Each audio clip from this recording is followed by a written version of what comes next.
right, here we are back on board one. This is tier one doubles we're back for. So if you guys stuck around with us, thank you very much. We're going to bring you this tier one doubles all the way through the bracket until we crown ourselves a Motor City Cornhole ACL regional champion for the month of January. If you guys are out there in the chat, let me know how it looks. Let me know how it sounds. Make sure we are trying to bring you the best quality cornhole we can here on board one.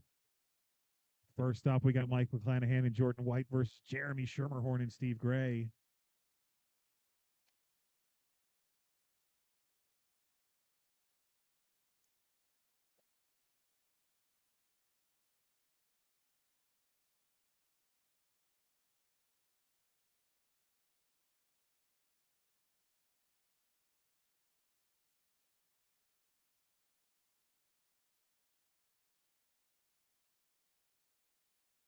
All right, looks like a 7-team bracket here in tier two doubles. So this should not take too long.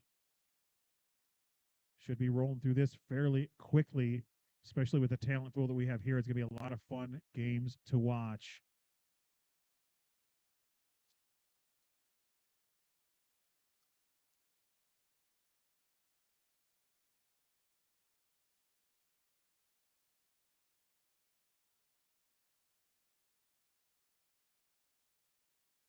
All right, as we got now Shermerhorn and Gray up 4-2 here on McClanahan and White.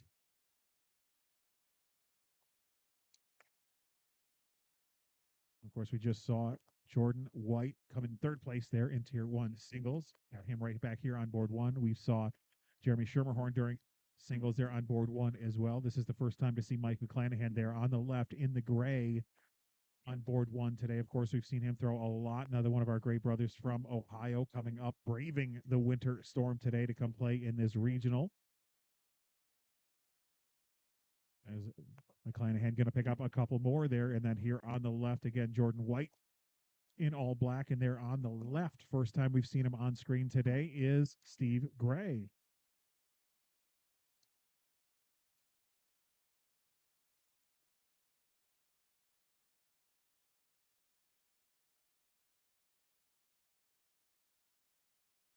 Ooh, tried to cut collect there, but came in a little too hot and off the back of the board. I just got a little intel in between singles and doubles there. I was bellied up to the bar next to Jeremy Schermerhorn picking up my Yingling traditional lager here. And he was telling me, great bag there from Steve to cut around. As Jordan tries to clean up, but ends up off the back. 6-3 right now. Steve going to try that same cut around shot he just made. See if he can sneak in that side. He can't, but that's okay. 7-on-3, going to pick up 4. But Jeremy was telling me at the bar, he said that very deceptive these boards are because up the middle, they are slower than they are out on the edges of the board. So if you miss left or right, that's why you saw so many of his bags going off the board last time we saw him up here on board one. He missed left or right. It's going to be faster on that side of the board.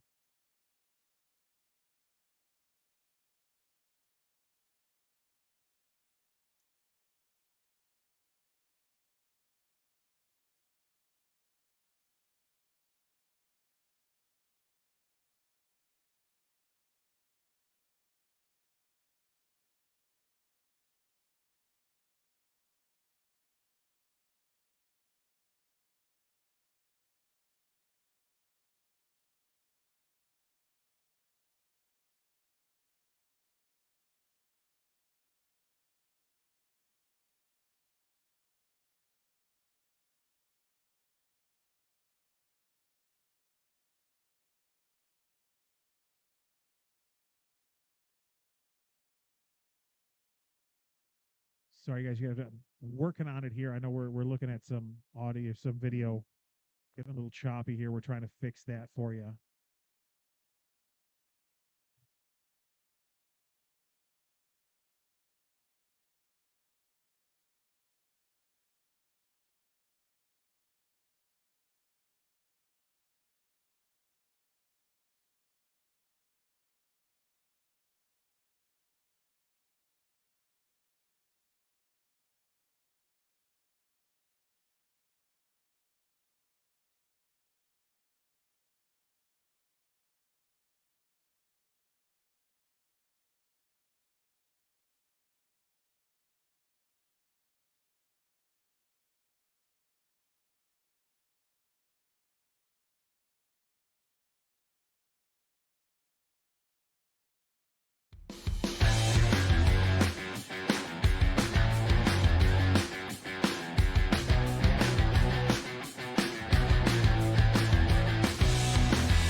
Sorry about that. We had a bit of a connectivity issues. The snowstorm kind of screwing with my Wi-Fi here, but I think we have it adjusted, and I think we are back. You guys back there at home, you tell me whether or not this is coming in or not. Let's see here as we go.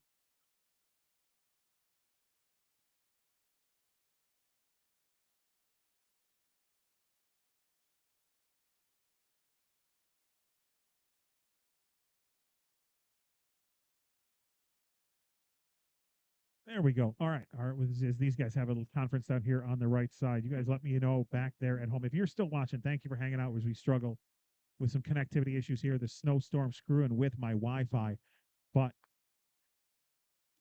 think we're back, and I think we're not looking bad. So if you can see me, if you can hear me, reach out and let me know, just so that we know we're good.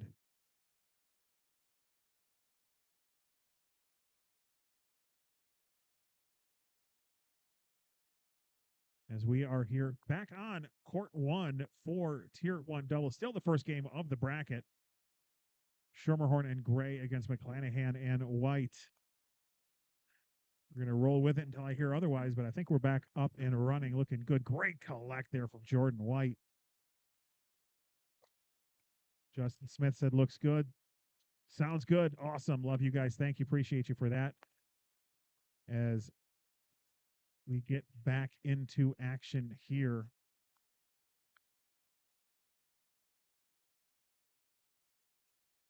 Tie game now at 10 with that big round there from Jordan White. Let's see if we can update our scoreboard here.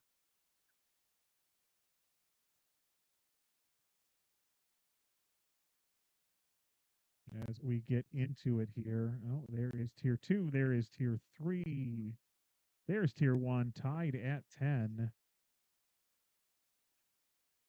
Right there. Schermerhorn and Gray, McClanahan and White. Great job from Mike to sneak in without taking Jeremy's bag with him. Jeremy's going to step out, try to grab his now. Gets a piece of it, but not enough to get it to fall, but those might as well be in. Nothing is getting in without him as McClanahan leaves that one now on the backside. 4 points one way in one round, looking for 4 points the other here. Jeremy gets in. Ooh, but he takes Mike's with him, only going to get two.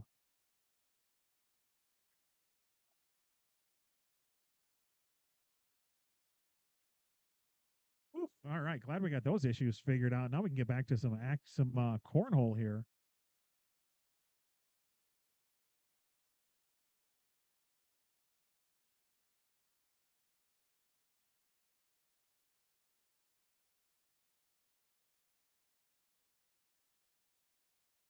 Jordan White trying to roll over, couldn't go. Steve Ray going up again, misses it this time, but still up 6-3 on the round. Can Jordan roll over the pile? Yeah, Mike says go ahead and try and roll.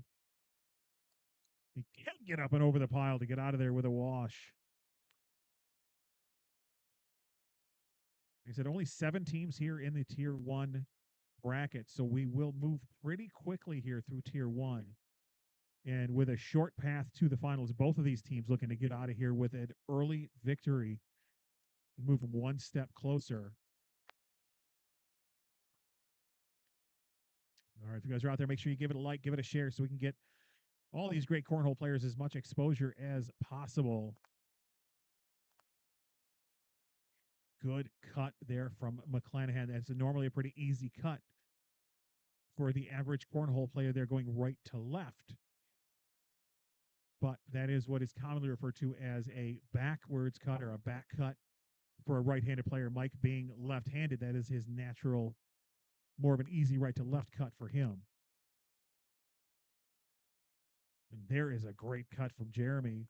So I'm trying to hit those cuts in singles and just not getting that bag to move. But here in doubles, looks like he's figured these boards out, getting that bag to cut around and in.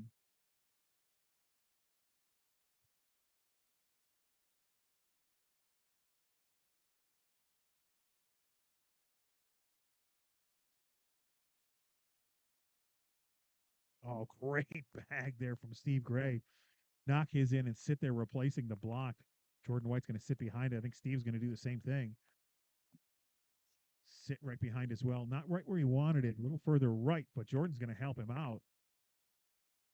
Steve's going to step out just a hair, going to go fast side, looking to clean the front up, maybe get one of his, leaving two of Jordan's, and that's what he does. Great shot from Steve Gray. Jordan in to give up four. It's going to be 18-10 now. Let's take a look at this bag from Steve Gray that's going to clear the front of the hole up. Great push from him and a lot of traffic to pick up four in that round.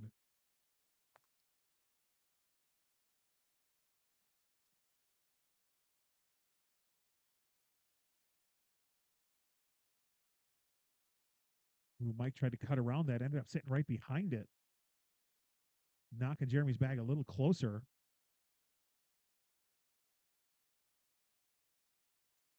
And that one knocked it just moved it just a hair. Not going to take much to get that bag to go until Mike sits on top of it there. Question is, if his third bag goes in, which he ends up sitting in front, does he go up after that bag in the back? So Mike's thinking push through here. He might not have to if Mike collects it for him. Big push. Ooh, and he does get it, but then off the back, Schermerhorn can go in, collect here in front for at least five, which he only needs three. There's the collect right there, and that is going to do it. Schermerhorn and Gray taking down McClanahan and White here in the first game of Tier 1 doubles. We're going to get another game for you here right up, right away on board one. So stick and stay. We'll be right back with you right after this.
Back here, board one, tier one doubles action from the MotorCity Cornhole January ACL Regional.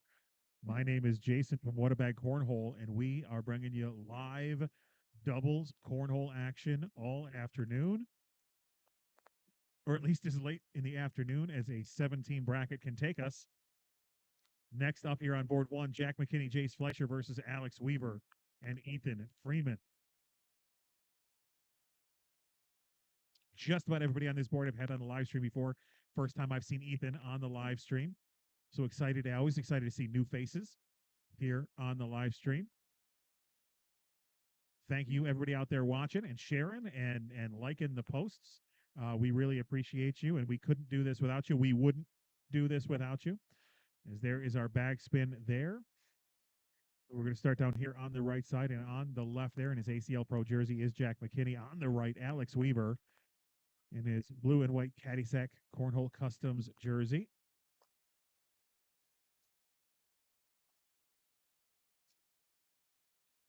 And that's, we talked about this a little bit in game one. Jeremy was telling me that these boards that they're playing with on board one here, fairly new, only seen a couple of regionals worth of action on them. The center of them, much slower than the edges. So when you get that bag like Jack had there on the right side of the board, has a tendency to be a little faster, kind of take off on you. As Alex finishes up there with a 10-on-9 for first points of the game for him and Ethan. Down here on the left side is in the black there on the left. That is Ethan. Of course, we all know Jace there on the right.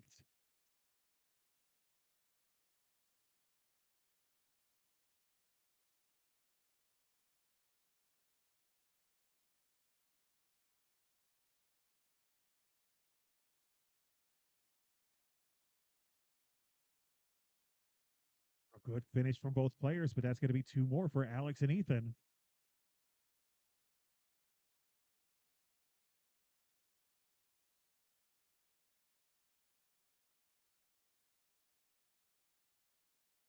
And I got to look at the bracket. I haven't seen who Chase White's partner is for today. Let's take a look here.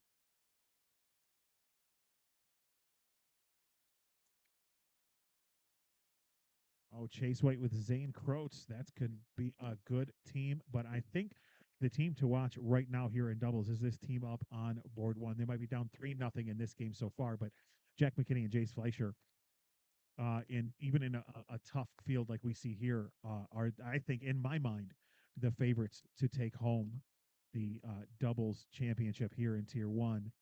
See a big step out from Jack, and he goes to cut around the pile. Can't quite get it to go, but they're going to give up two more now. 5-0. As soon as I say that they are the favorites, they're down 5-0 to Alex and Ethan.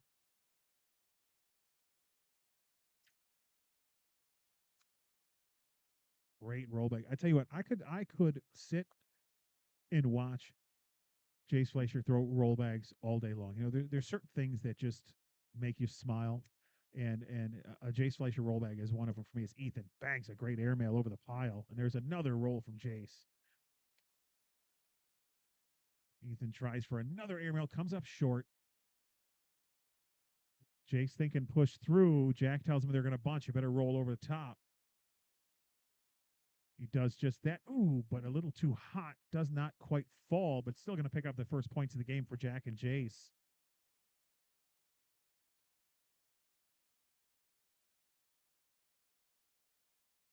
Guys, do me a favor. When you got young, talented arms like we see here on board one right now, we need to make sure we get these guys out to as many eyes as possible. So give the stream a like, give it a share.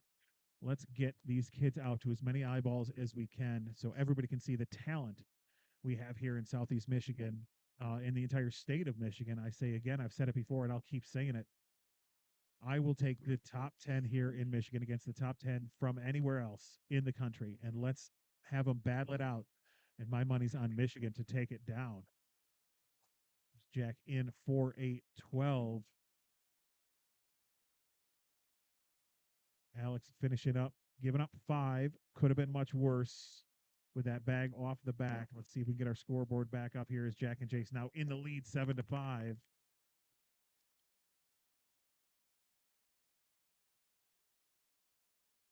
Ethan going to force the issue with the block, and Jace going to roll over it. Good replacement from Ethan. Going to force Jace out left. Oh, but Ethan follows him. Can't do that. Jace misses another one. Ethan going to learn from his earlier mistake. He is going to put that one in. Going to tie the game at 7.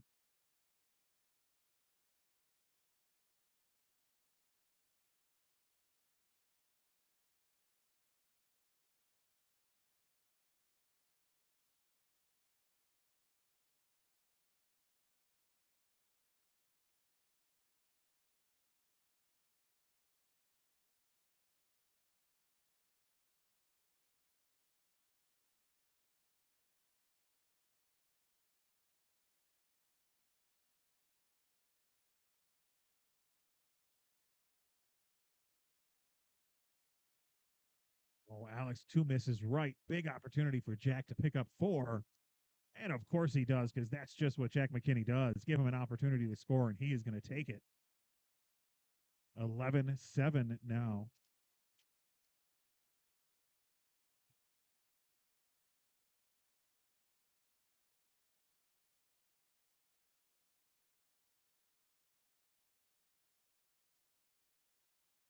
And if you guys are watching this, my guess is you love cornhole. And if you love cornhole, you may have heard of a little local podcast here called The Pine, talking about Michigan cornhole.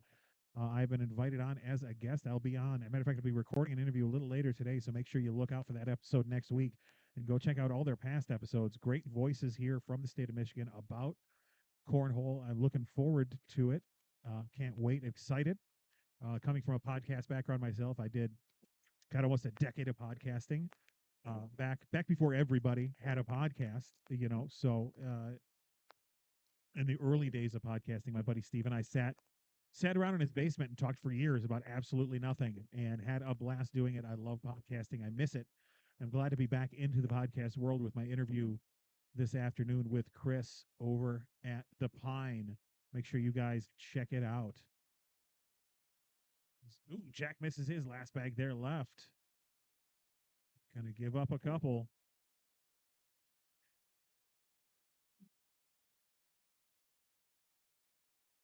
As we got a small sighting in the house walking by, stopping by the booth to say hi.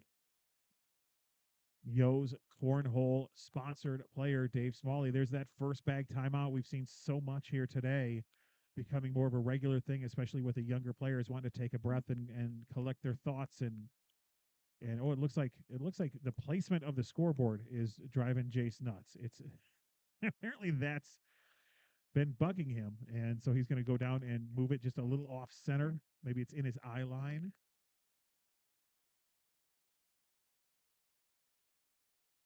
See if moving that helps him any here. Not that he's needed to help. Tied at 11. Both of these teams shooting great so far in this one.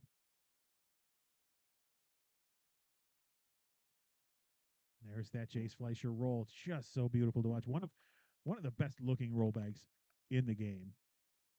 And we saw earlier in singles, not only can he roll, but he was hitting airmails like they were nothing earlier as he has a chance to go in here. Pick up two. Oh, but he leaves it short and right.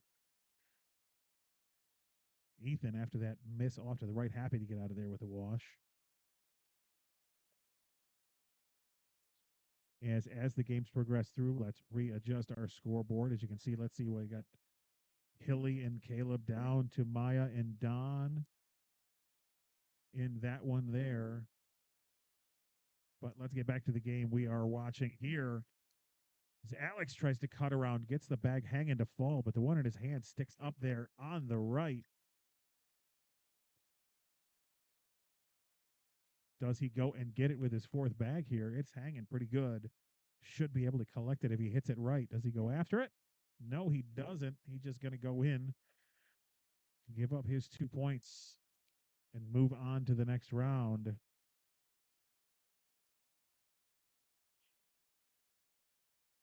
As tiers 2 and 3 are rolling through their bracket as well. That's why we're having all this movement here on the scoreboard. Every time a game starts or finishes, the scoreboard moves. We're going to try to lock it in here, see if we can't keep it there.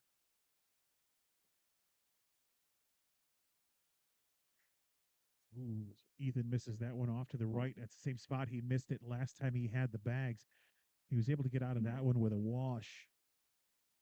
Jace isn't going to let him off the hook this time, though.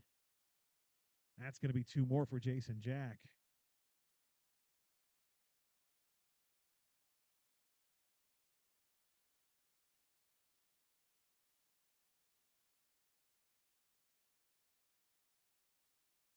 Mitty in the house, walking by the booth. Got his shirt on today, although it is a tank top. He does have his shirt on.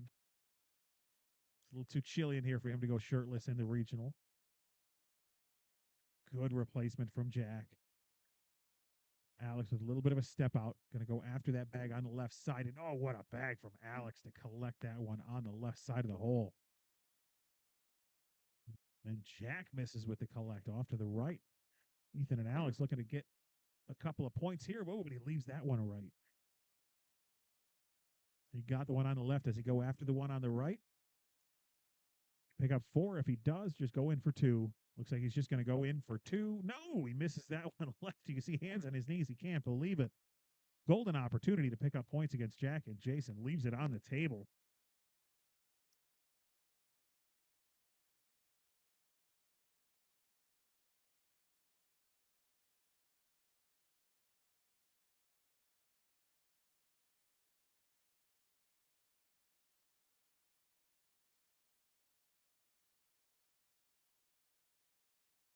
Great get around bag from Ethan. Jace cleans it up. And that's a 12-12 wash.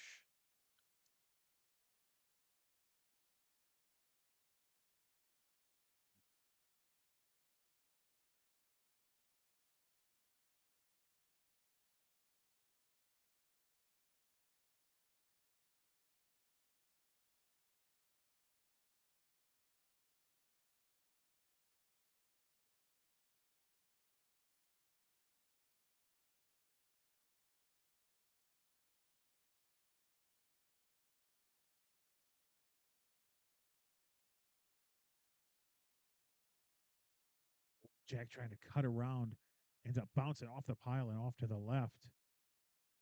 Can Alex collect? Ooh, gets a piece of it, knocks it in, but the bag in his hand stays on the board. Jack finishes with a solid 10. Alex looking to do the same. A couple of times now, Alex has had opportunities to score and just hasn't been able to follow through. It's at least 4 right now, and those could come back to haunt him as this game gets into the later stages here.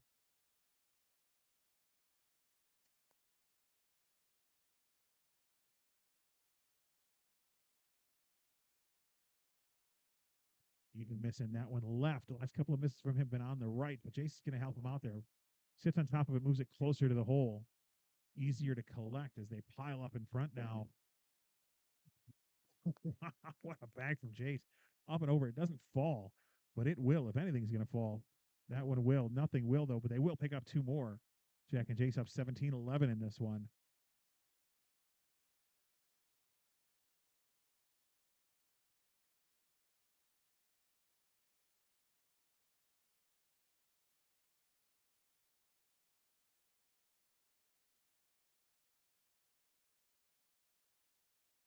Alex missing that one to the left. Now, we saw him pick one up there a couple of rounds ago. I don't know if he's going to be able to pick this one up.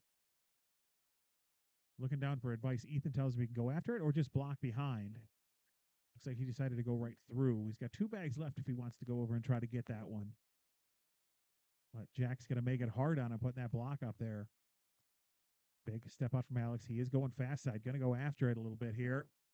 Gets Jack's in, but doesn't move his much at all. It does turn it a little bit.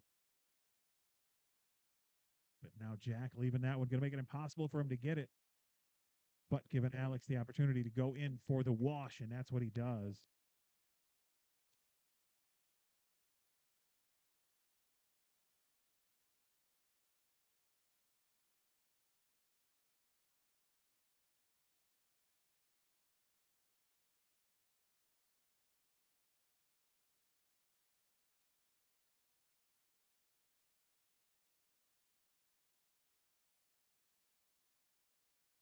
Boy, Jace with a miss out to the left. Ethan have an opportunity to score and pushes his bag right.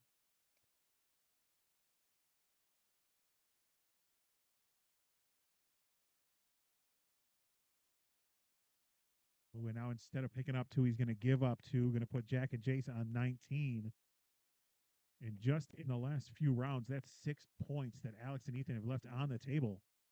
And that could be the difference in this one right here. It's Jack and Jace now just one mistake away from Alex and Ethan to win in this game.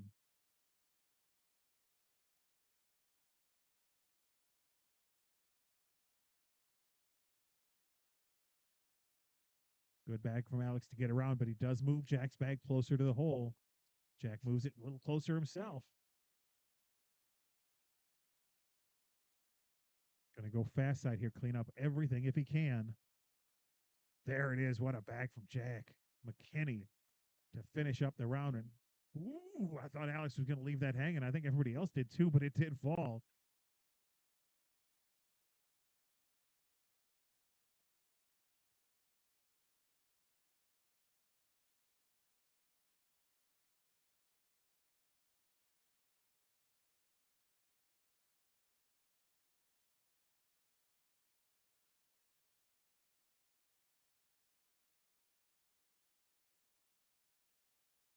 Oh, and that one off the back. Chase Fleischer with this bag in the hole could end it.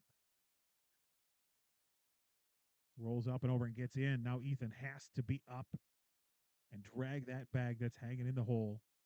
He knows that he goes up after it, but not enough, not going to get it. That's going to do it. Jack McKinney, Chase Fleischer taking down Alex Weaver and Ethan Freeman. They put up a hell of a fight, but just not enough. As Jack and Jace move on in the bracket, we're going to check out the bracket. Looks like we're going to have Gray and Schermerhorn up against White and Croats, another winner bracket game. We're going to bring you that one right after this.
Welcome back to the Ultimate Sports Center at Redemption Bar. We're here with Tier 1 doubles action from the MotorCity Cornhole ACL Regional for January. Just a quick look at some of the other players in the room here at the Regional. We got some Tier 2 and Tier 3 action going on in the background, as well as back in the other rooms as we get this one started. Looks like there's the bag spin. We're going to get going here.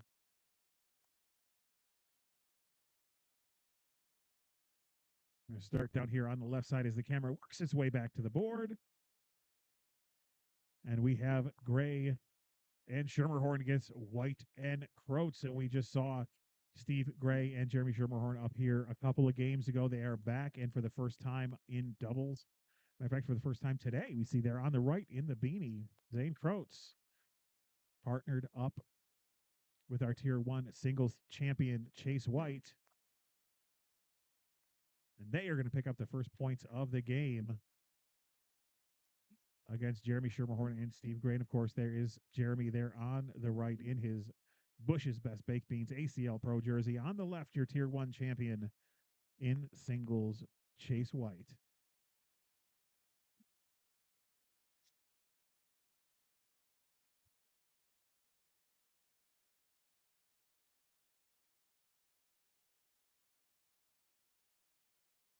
Chase has been on a tear this year here in the ACL regionals. I think I'll have to double check the stats, but the last I looked, he's played in 6 regionals so far and one singles in 5 of the 6, and so this would make 6 out of 7 today. So this kid has been just on a tear, simply almost almost unbeatable. Only lost one game today, and that was the first game of the finals. He did come back and win the second, having to be double dipped. And here's an opportunity for him to pick up. I mean, he's sitting 12 on 3 right now. Is Jeremy stepping out for the big push? It's gonna be 12 on 4. That's gonna be 8. 2 rounds in, 12-0. As Jeremy stands there and stares, shaking his head in disbelief, cannot believe none of those bags fell. It's like Hot Rod in the chat. He must have made it home. I just saw him a few minutes ago. He was up here in between singles and doubles, stopping in to say hi. Headed home, and now he is watching at home. Thank you guys for watching. We really appreciate it here at What a Bag. Big step out from Steve, looking for the collect. Gets the bag in front to fall, but the one in his hand sticks up on the right side. Zane looking to push. He can't get it. Got it. Both of them hanging, though. Does he go up after that one in the back here?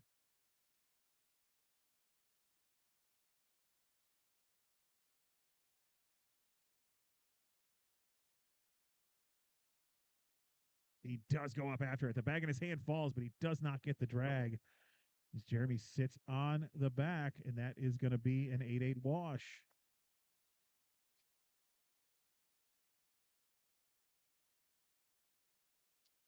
The kid on the left, who's he playing with? Are you talking about? Are you talking about in the black there on the screen now, or on this side in the off of Chase's right shoulder there in the white and blue? Chris, which one are you talking about? Because we just had both of them up here on board one, and I believe if you're talking about Ethan, he was the kid in all black. He does play, I believe, college cornhole for Adrian College, if I'm not mistaken.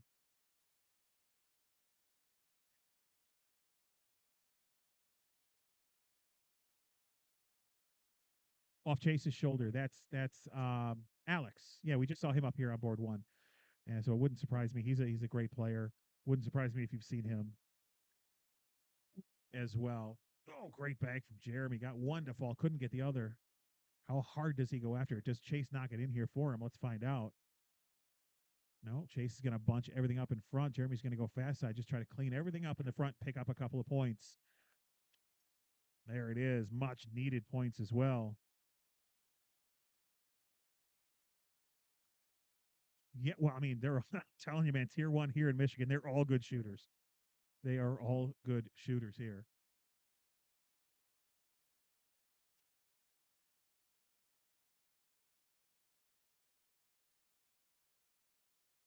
Oh, a short board there from Steve Gray. He knew it as soon as he let go of it. You could hear him yell, no, as soon as he let go of that bag.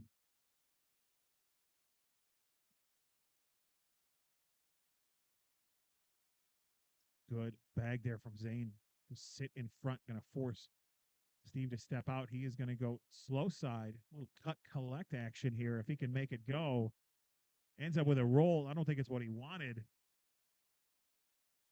As he walks off there, shaking his head, smiling.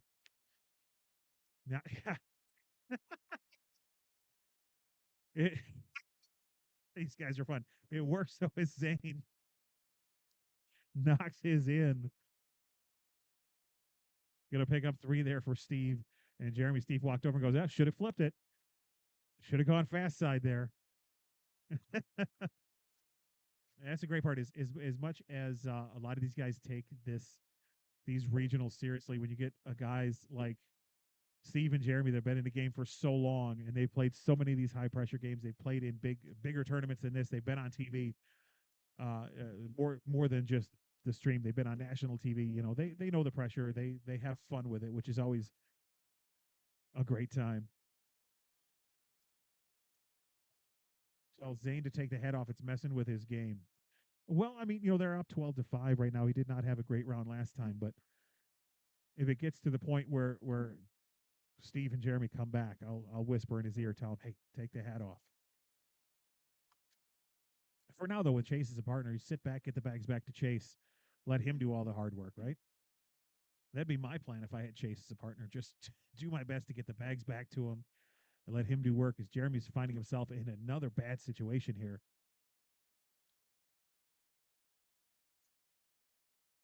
Chase is going to cut around and go in. That is going to be a 10-on-6 for 4 more.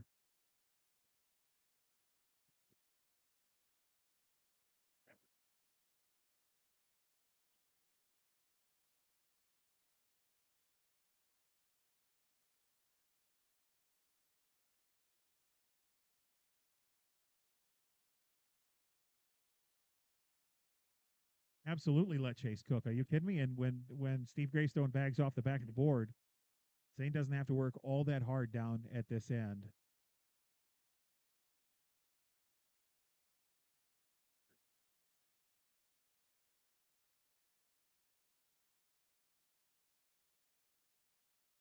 Ooh, misses that one left. Does get the bag on the board to fall. Steve goes ahead and collects. Zane in for the 10. Steve Gray in for the 9. Going to pick up one more for Zane and Chase.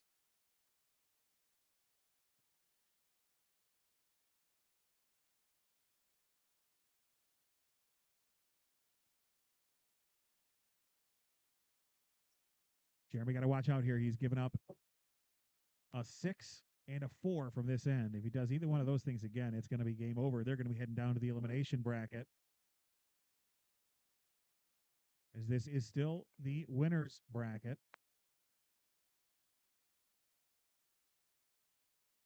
There's that Schermerhorn airmail in clean over top of Chase's bag. Chase going to roll over. You know, it's not, that's the thing. It's the roll bag has evolved to where these kids now, they're not throwing a traditional roll where it's going to hit and tumble. That bag almost like jumps, kind of skips over that bag in front. Good collect there from Chase. Sherm's got to be in here.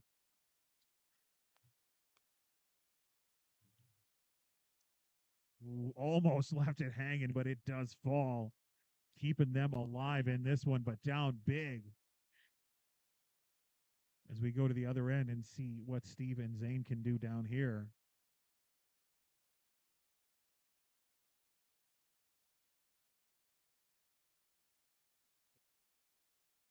Oh, great short airmail from Zane there to collect the bag in front.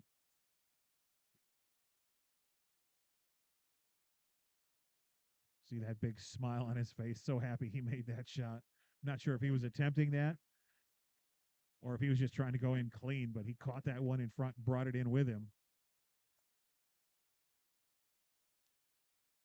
Now really making Steve think about how he wants to attack this. Coming at it fast side. Ooh, knocks Zane's in and his off to the right. With Zane going in there, barring a miracle from the Cornhole Gods, that one is going to be done. Chase and Zane taking down Jeremy and Steve here on board 1. We're going to have some more cornhole action coming at you in just a little bit. Let's find out who we have coming up here on board 1, and we'll bring you that game right after this.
right, back on board one, MotorCity Cornhole ACL Regional. My name is Jason from Waterbag Cornhole, and we have our first elimination bracket game. We just saw Schermerhorn and Gray go down to Croats and White. Now they have Malin De La Cruz Gigante versus Donald Cup. I really hope I'm doing that name justice. And we have this elimination bracket final game coming here right after they get finished up with the down and backs.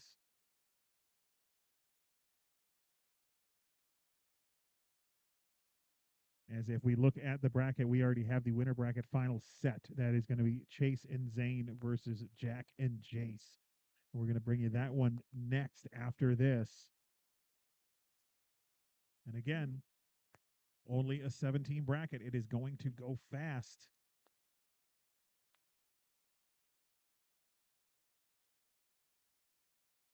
I think they're done with the down and backs. I think this one might be live here as Maya's going to start us off. We've seen the kids playing all day. Here is a group of cornhole OGs. I remember the first time my wife and I ever played against Don and Maya. It was a Christmas party back in 2019. We were just getting into competitive cornhole. We were just starting to play competitively, and we went to a Michigan cornhole Christmas party thinking it was just going to be fun and games. And of course, we draw Don and Maya first in the first round of the bracket. It was the best 2 out of 3. And needless to say, I think the first game was 3 rounds. I think I threw twice, my wife threw once, and the game was over. We lost 21-0, 21-0, thinking we were good at cornhole coming into that match. And then all of a sudden, we met some people who were really good at cornhole. Of course, since then, we've gotten to know Don and Maya and love watching them play, love playing with them, love playing against them. But this is definitely a battle of the cornhole OGs in this one.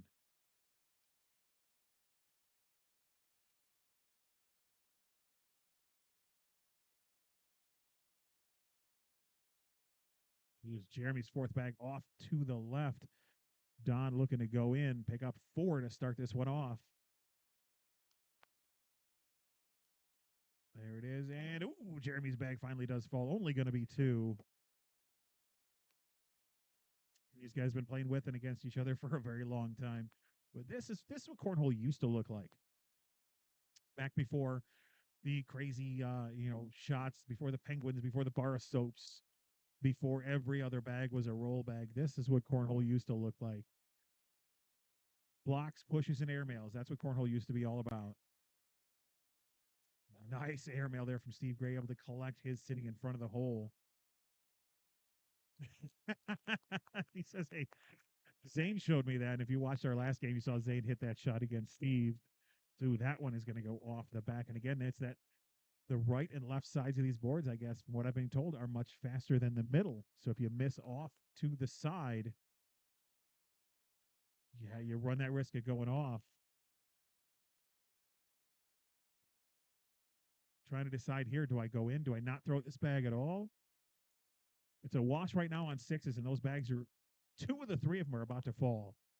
He's got to be very careful here. He doesn't want to bump off them, knock them all in, and give up 6.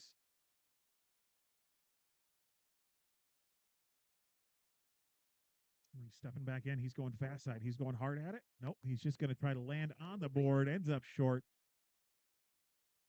6-6 wash.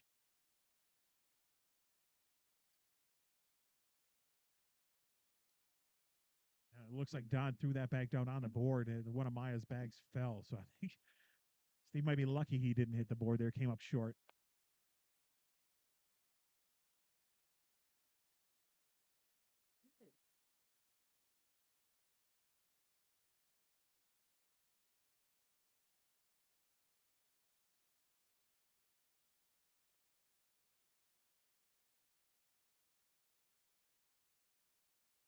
Don missing his first bag off left. Kind of a little head tilt. Kind of unsure how that bag ended up over there. Jeremy says, oh, this is how it gets over there, just like this. That one is not going to hang on. That one's going to fall off the board. There it goes.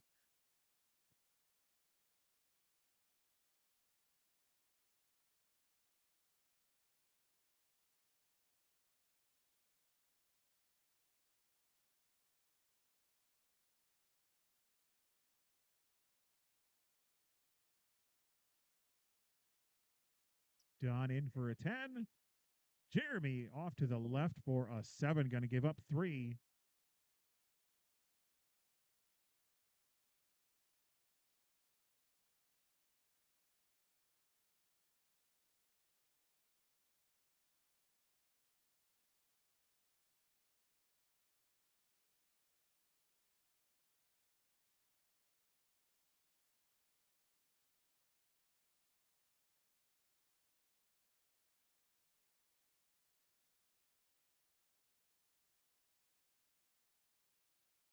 Maya now 1 left, 1 right. Steve an opportunity to pick up 4 here. And that's exactly what he does. See, and that's when I say old school cornhole, that's what I meant, because one of these younger kids would have seen Maya's bag hanging on the back there and gone for the and 1. Steve playing it smart, picking up his 4 points, just going in there as he comes over. Yeah. You guys can't see it here, but on my table, I've got my coffee from this morning, my ginger ale, my water, and my beer.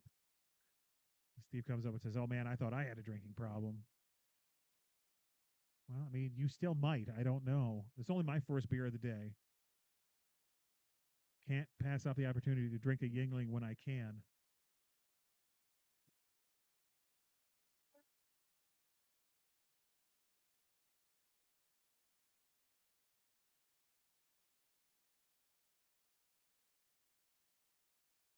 John with a big backside airmail. Jeremy looking to go fast side here, clean his up in front. Oh, he's stepping out. Maybe he's looking to go around and leave that one there for Don to look at. Winds up sitting next to it.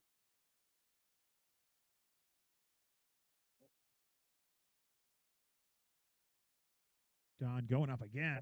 Ooh, a little too deep this time. Ended up giving up 1, tie in the game at 5.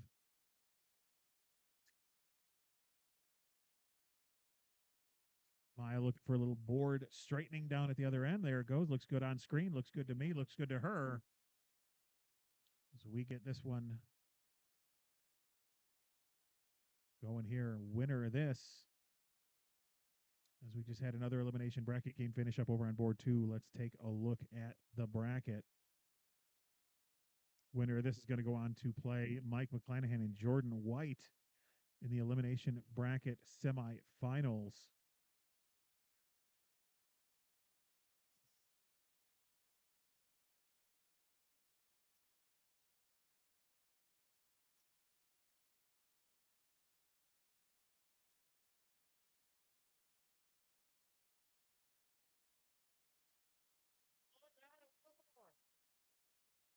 I think I'm just going to hand the mic over to Steve, let him talk in between rounds here. Oh,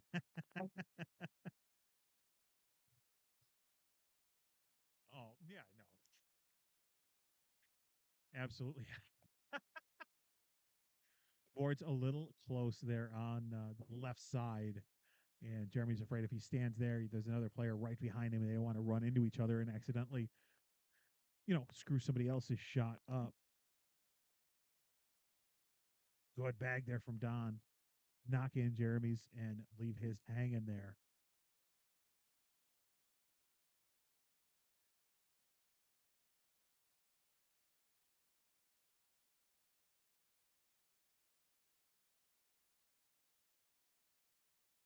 Jeremy in for the 12. Don looking to match. Jeremy, he's super excited. He's able to put all 4 bags in, and Don matches him 12-12 wash.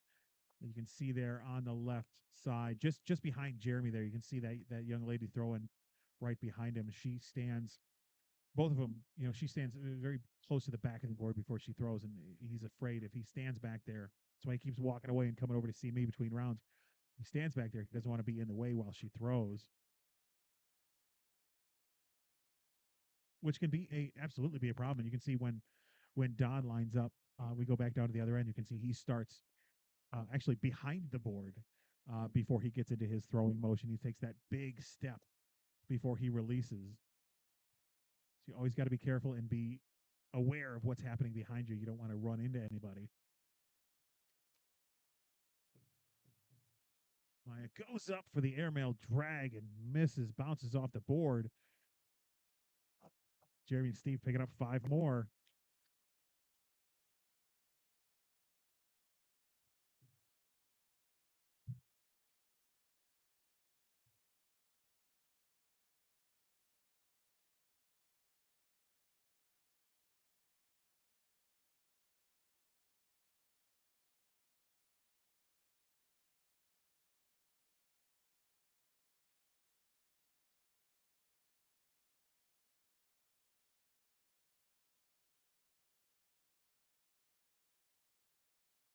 You see Don almost with an old school bowling approach, kind of a step and a half, 2-step approach before he releases that bag.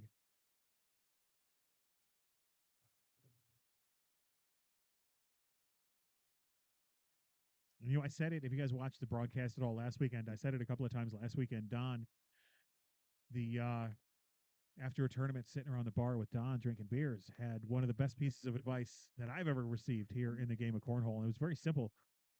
Unlike that one right there where he missed that bag off to the left, he said, if you put every bag in the hole, nobody's ever going to be able to beat you.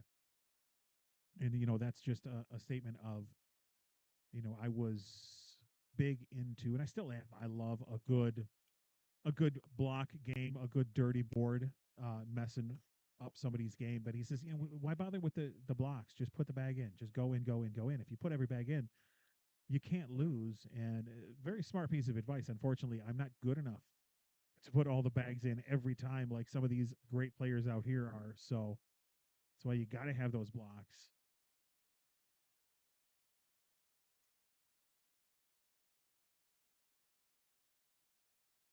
Oh, that one off the back. Steve yelling, sit, sit, sit as soon as he released it.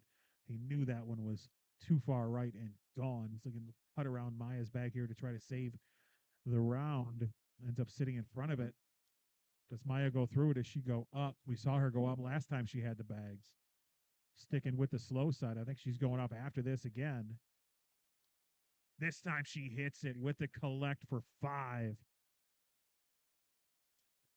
Jimmy, want to know where is Chase? Chase is currently sitting, waiting to play in the winner bracket final. That game is going to be coming up right here on board 1. As soon as this game is over, we're going to bring that game live to you. It's going to be Chase White and Zane Croats versus Jack McKinney and Jace Fleischer. The winner bracket final coming up right here on board 1 as soon as this game wraps up.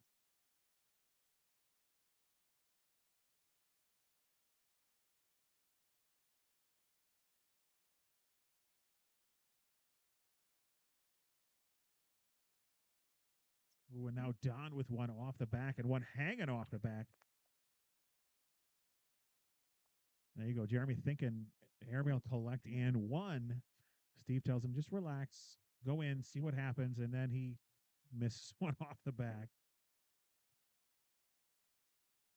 As Don knocks his own off Jeremy's move. Is it still slithering? It might still be moving a little bit. No, it stopped. That one is going to fall here no matter what. There it goes.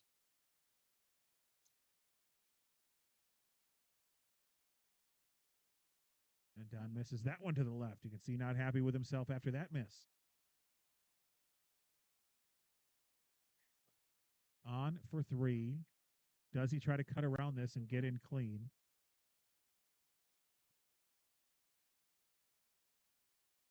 Jeremy asks, we cannot give up points. Steve tells him, no, I think he's going to shoot this. Try to go backside clean. The Don's bag is sitting on the fast side. It's going to be tough. He goes to the cut around and he gets it. What a bag from Jeremy Schermerhorn. The fist pump afterwards. High five in the crowd. Fired up.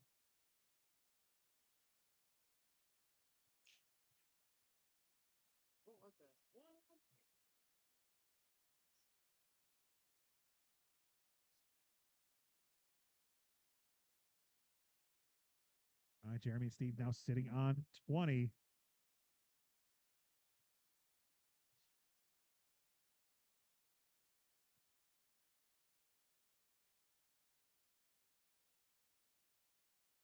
Oh, good bag from Steve to get around Myers. It doesn't fall, but it does hang there on the right. Now all of them clogged up in front.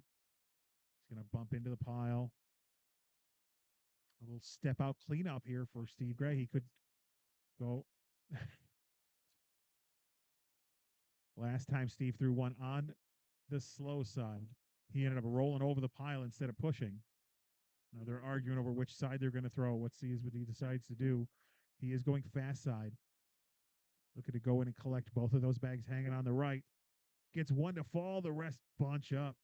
But they're going to have, Maya's going to have a hard time keeping those up there if she attacks the hole.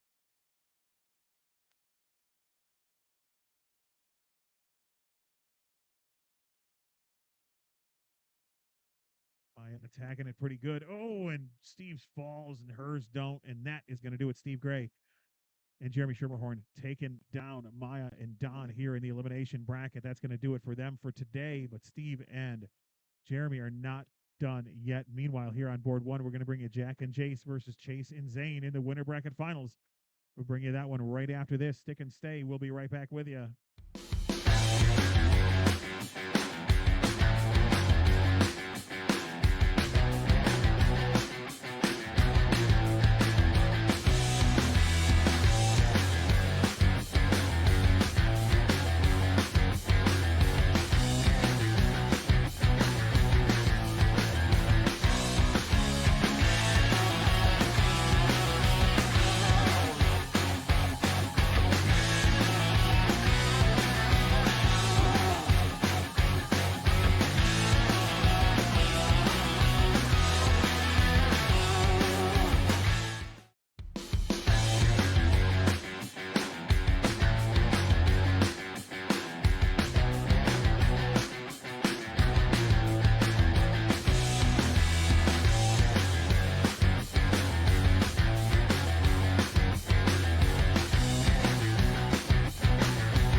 All right, I promised it to you, and here it is, board one. Winner bracket finals, Jack McKinney, Jace Fleischer versus Chase White, Zane Croats. As we get ready to get this one underway. Actually, this might be live here.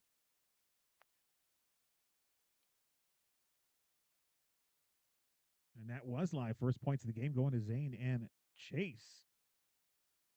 As we come down here on the left side, we've seen him all day. Chase White there on the left, Chase Fleischer there on the right.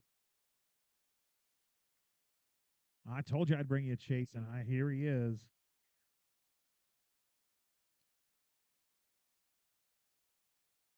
Chase looking to take home both championship titles today. He's already got singles under his belt. Looking to follow it up with a big doubles victory here. Of course, the team that might be in their way right here, Jack and Jace, both wearing their red and white ACL Pro jerseys. Great roll collect there from Jace. Chase with a nice push collect. It's going to be two more for Chase White.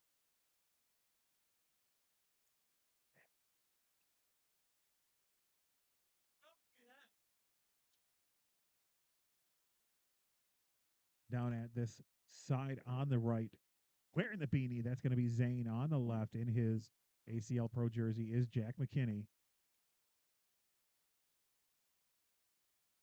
Thank you guys out there in Facebook land watching and following along with all the ACL action here today. We here at Whatabag appreciate you watching, appreciate the support. Make sure you go ahead and give it a like. Give us a like. Give the post here, give this video a share. Let's get these great young talented arms out to as many people as we can. As that bag falls in for Zane, it's going to be two more for them.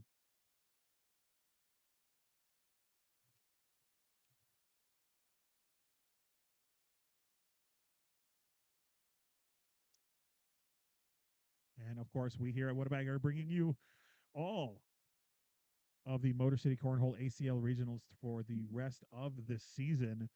You'll also see us out at a few more places, doing a few more things, broadcasting as much as we possibly can.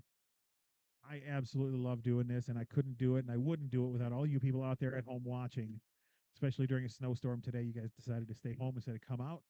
As much as I'd love to see you in person, I love to see you here in the chat. So thank you, everybody, for watching at home. There's two more for Chase and Zane.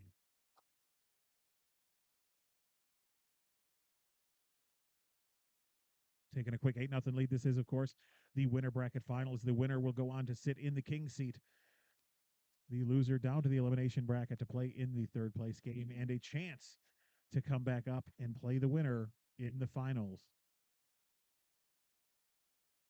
Jack now 2 bags off left. Zane take an extra second to reset here. Knows this is a big opportunity. To flip over to the fast side. Want to make sure he doesn't come up short here. Jack now 3 bags off left, running his hand through his hair, going, oh my God, he can't believe what is happening this round. Opportunity now for 6 for Zane, at least, if he can put this one in. There it is. Can Jack get back into the middle of the board? Yes, he can. 12 on 6, 6 more for Zane and Chase. I was geared up for a battle, but this one is getting out of hand early.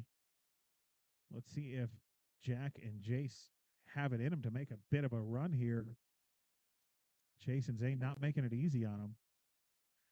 Is now Jace Fleischer with another bag off to the right.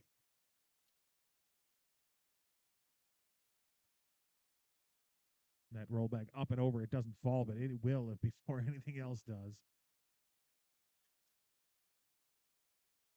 Chase went for the push, ends up off the back. And he is in for a 9. First opportunity to score here for Jack and Jace, and that's what happens. Jace puts it in the hole, going to pick up 1. Ending a big 14-0 run to start the game from Chase and Zane.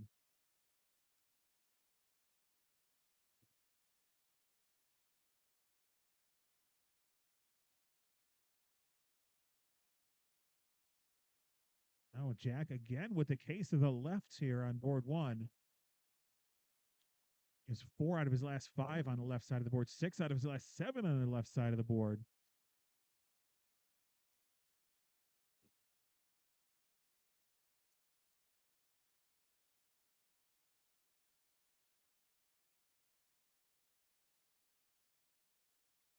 And Zane followed him over with that one. He wanted to back block that one on the left there. Oh, but then Jack puts another one. 6 out of his last 8 on the left side of the board. Zane go in here to pick up 4. Looking for the big cut. He does. Look at that. 4 more for Zane and Chase, putting him all the way up to 18.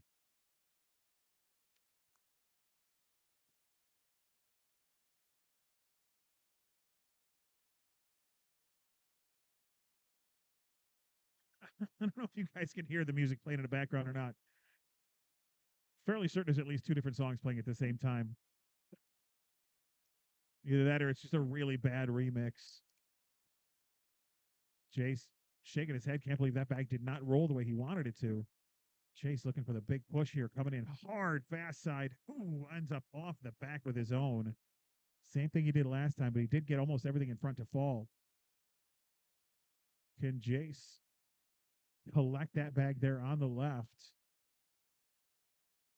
And tell Steve Gray, get out of the way. Let me make some room here for me. Gets a piece of it, but the bag in his hand goes over the hole. There's Chase in for a 9. Jace looking to pick up a point here. Can he get the collect this time? No, he can't. That's going to be 1 more for Zane and Chase. And whatever happened to the music, somebody figured out who the second song was and shut it down. We're back to 1 song playing in the background now. Yeah, there it is. 1 song playing in the background. I don't know if you guys can hear that or not. But, oh, no, now we're back to 1. I think they might be. Are they starting karaoke up out in the bar? They might be. Always a fun night when they got karaoke going here at the Ultimate Sports Center and Redemption Bar. Oh, now Zane is the one with the case to the left. He's got 2 of them over there. Jack's going to follow him.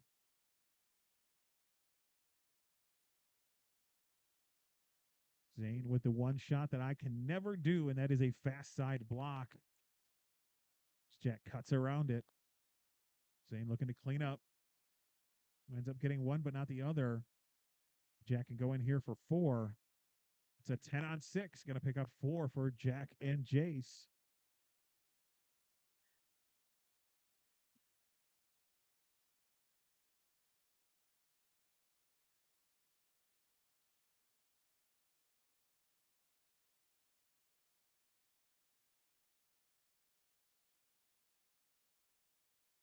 Oh, and that right there could do it. Not only the first miss would have done it. Now that bag off the board could make this game over real quick. Chase. Ooh, not helping his case. Putting that one off the back. Now if he cleans this up, that's going to be game right there. Jace already bent down, pick up his phone. He's in his mind, this game is over before Chase even hits the shot, but he doesn't hit the shot. He ends up leaving it high and left and gets out of there with a wash. Jace Fleischer kind of shaking his head. This game was already over in his mind. As soon as Chase had one bag left, all he had to do was clean up. And we've seen Chase clean those up all day long, but for some reason leaves that one a little too far left. Doesn't get the collect, and the game continues on. Now Zane missing that one left. Jack's going to follow him. All his bags that he's missed have been left. There's not been a miss right. It's all been left as Zane puts that one right in his way. He's going to try to bring that one back. He got it closer there. Zane's going to help him out. And another one left from Jack. And then Zane off the back, 10-on-5, 5 more for Jack and Jace. As they have finding themselves back in the game in double digits. And trying to make the comeback here.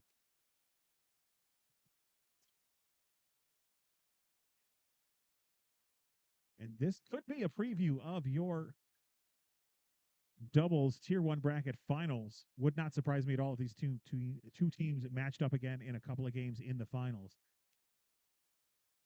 Jace and Jack were my early picks to take this one down, but Chase and Zane are doing everything in their power to make sure that I am wrong in my prediction. There's a 12-12 wash, sending them back down the other way to see what Jack and Zane can do with them.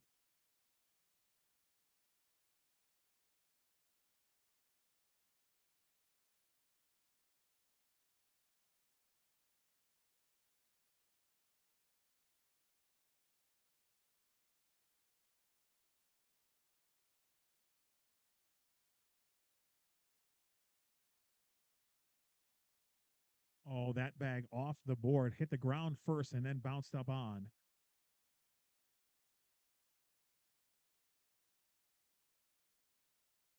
After struggling early, it looks like Jack McKinney has found the center of the board again.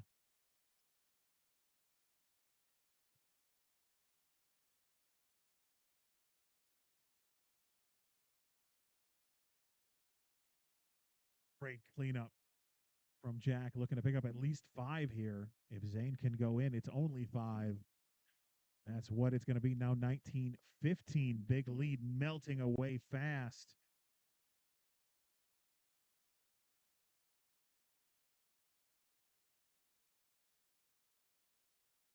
You know, Chuck, that's a good question. I've never seen Jack miss that many times either, and I don't know why he is so far left. From what I've been told about the boards, the way they're playing today is the center of the board, that lane right up the middle is playing slower than if you land right or left of the hole. So I don't know if his bags are coming in and catching a little bit of that slower area in the middle of the board and kicking left on him, or if he is just releasing a little late. Because you release a hair late, that bag is going to go left, right? So that might be what the issue is. It might be the boards. It's hard to tell as Chase finishes up with a 12 there to end this one. Stop that comeback. Jack and Jace heading down to the elimination bracket. Chase and Zane heading to the king seat. We're going to go find out who we have next here on board 1. We're going to go check the bracket, see what's going on, and I'll be right back with you in just a little bit here. Hang out. We'll be right back.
here on board 1. We have a game finishing up on board 2. That the winner of that is going to come over here to board 1. Schermerhorn and Gray against McClanahan and White. And what I'm going to do here with our fancy pants new camera is let's see if we can come over here. You see the bags are there in Jeremy's hands. Let's see if we can get this camera down here on this board down here and kind of see what is happening in this game.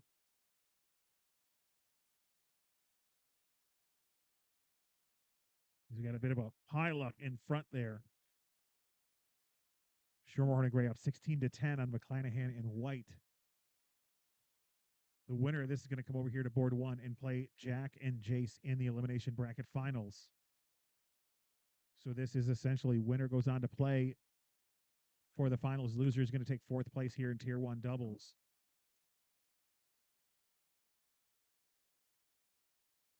And it looks like a big round there for Jeremy. That's going to put them up on 20. Let's see if we can get our camera back down here to the other side. As Steve Gray has first bags, they're throwing the blue ones there. McClanahan and White throwing the gray bags.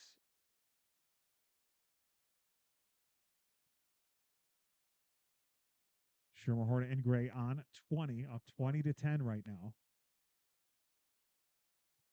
Oh, good push there from Steve, but his bounce is off the board.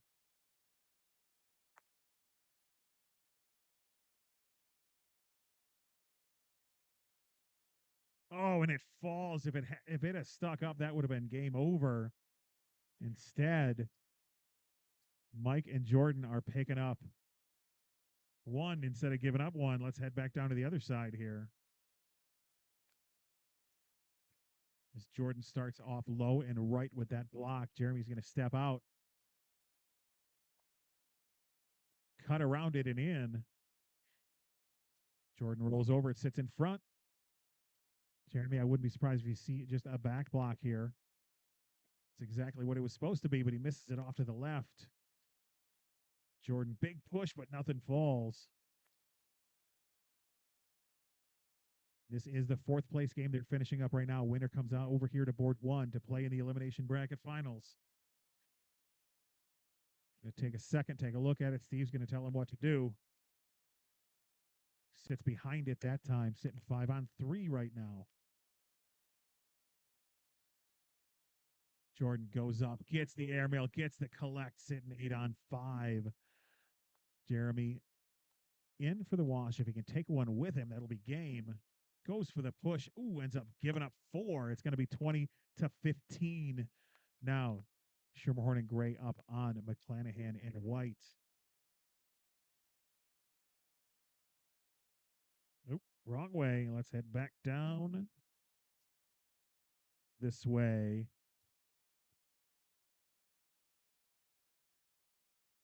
When that miss off to the left. Steve can get 2 more bags in without Mike collecting that. That is going to be game. Mike goes up, gets it, misses the collect. Steve Gray goes in for the game. No, he misses deep and right, and the game continues.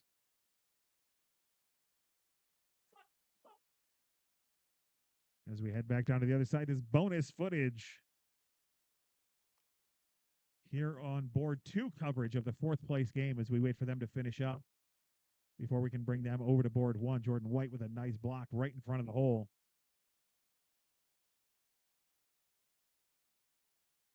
Sherm sits next to it.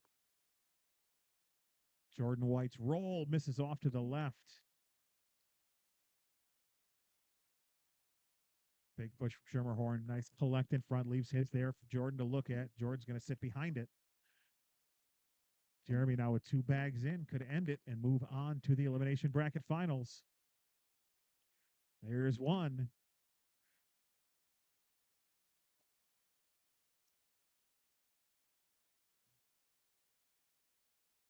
Jordan, big push off the back of the board. That is going to do it. Jeremy Schermerhorn and Steve Gray coming back to board 1 to play in the elimination bracket finals. We're going to bring you that one right after this. Stick and stay. We'll be right back.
All right, back here, board one. Elimination bracket finals. Jeremy Gerhorn, Steve Gray, Jace Fleischer, Jack McKinney. Take it off on the make safe.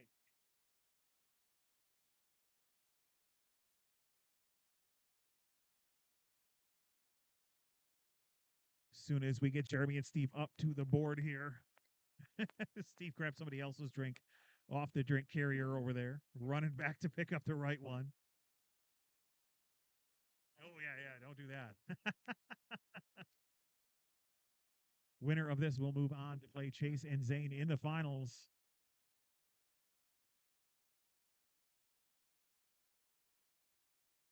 And Jeremy asked, will there be singles after this? No, Jeremy, singles was earlier this morning. Doors were at 9, bags flew at 10. There is an entire video on that. If you scroll further up our What a Bag, actually screw further down, I guess, our What a Bag page, you'll find the video from earlier from singles. We had singles all morning and into the afternoon, and now we are getting close to the end of doubles here. As we are in the elimination bracket finals, the winner moves on to play Chase and Zane. The loser, done for the day in fine doubles. They'll take third place.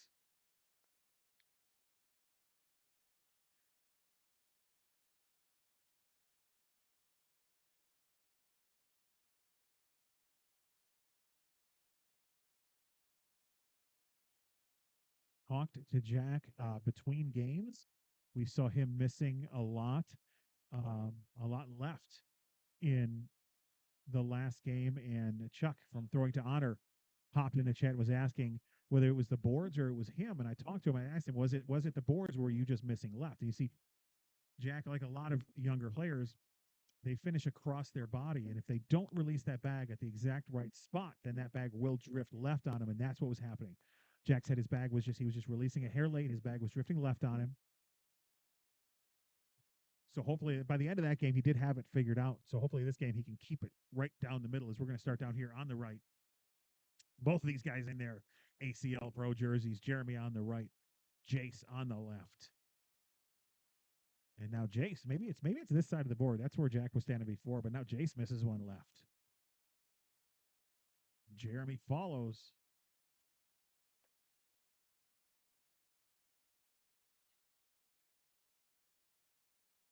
Oh, I think Jeremy went out, stepped way out and went after that one. Didn't get any of it and ends up off the board.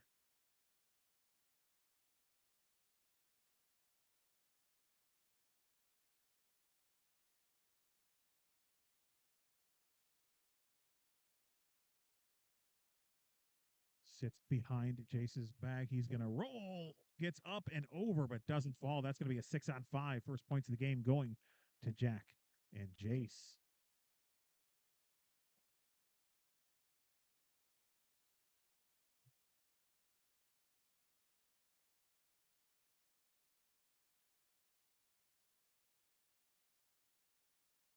Jack now switching from the outside to the inside from last game to this one. And so far, so good up the middle.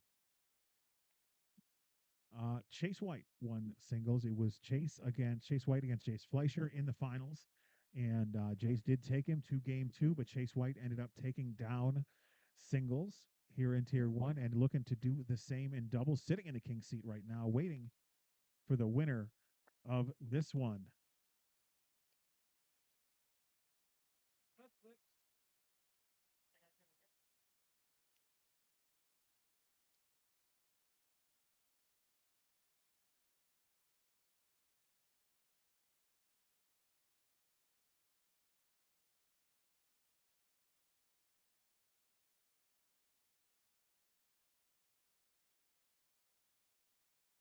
Both players missing left. You can see Jace frustrated. Now Jeremy going to miss right here. Jace going fast side, trying to get a piece of it. Did get a piece of it. Moved it just a hair, not a lot. See if he goes after it again. Going fast side again. He is going after it. Gets it to fall, but the one in his hand flips over the hole and sits on the back. Still going to pick up 2. Could have been more. What did Jack get? You know, I'm not 100% sure. Let's see if I can find it in the bracket here while these guys are throwing. How Jack finished.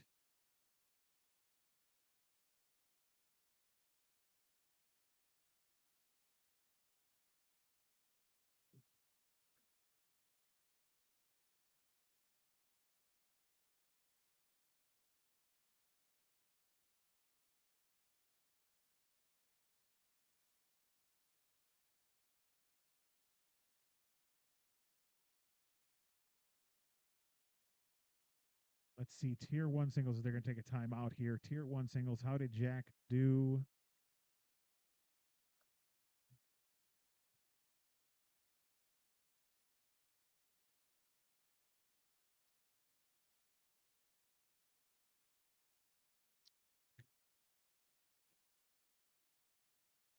Let's see. Jack won his first game, lost his second, and then went down to the elimination bracket and lost there. So he was 1-2 in singles. So that would put him where? Let me see. 1, 2, 3, 4, 5. Tied for 7th, I believe. It looks like. Tied for 7th in singles. Not the best day in singles for Jack, but he's looking to make up for it here in doubles. Ooh, Steve knocks both bags off the back there.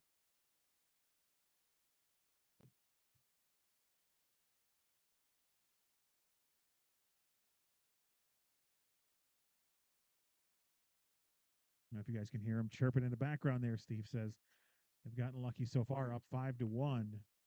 Some say it's luck, some say it's skill. But when you're going up against guys like Jack and Jace, you need a little bit of both.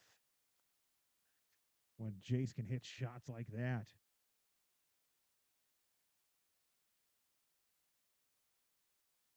Good collect there from Jeremy.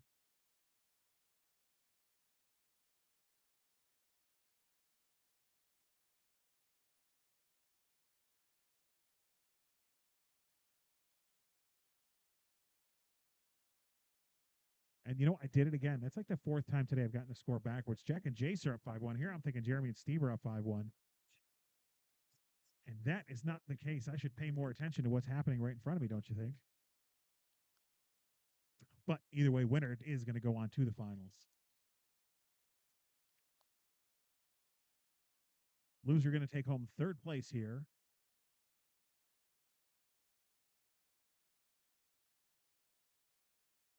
Steve misses that one to the right, not out of play by any means. We'll get a little bit of a bully there from Jack, and now Steve's going to step out, going to flip over to the fast side. Nope, he's going to stay slow side. Looking for a little cut collect here, maybe move it a little closer. No, off to the right and off the board. Jack finishes up with a great bully bag for a 12. And Steve almost hangs it, but gets it to fall. That's going to be 5 more for Jack and Jace.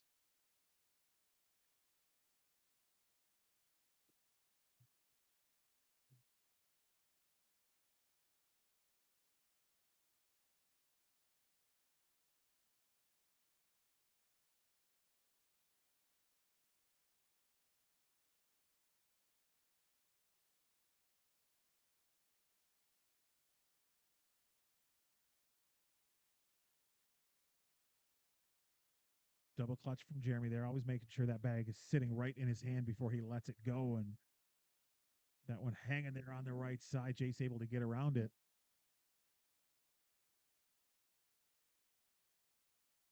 Good collect from Jeremy. Just enough on that one to get them both to fall. Oh, but then Jace long and off the board. Jeremy an opportunity to pick up 3 here. Oh, instead it's only going to be 1 as he misses that one high and left.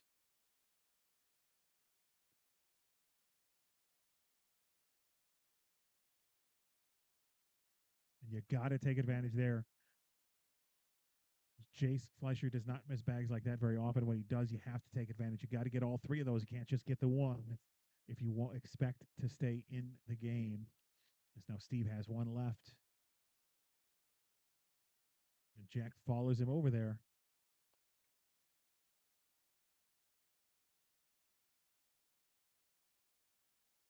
And Jack roll coming in too hot, rolls all the way off the back of the board. Steve goes for the collect and gets it.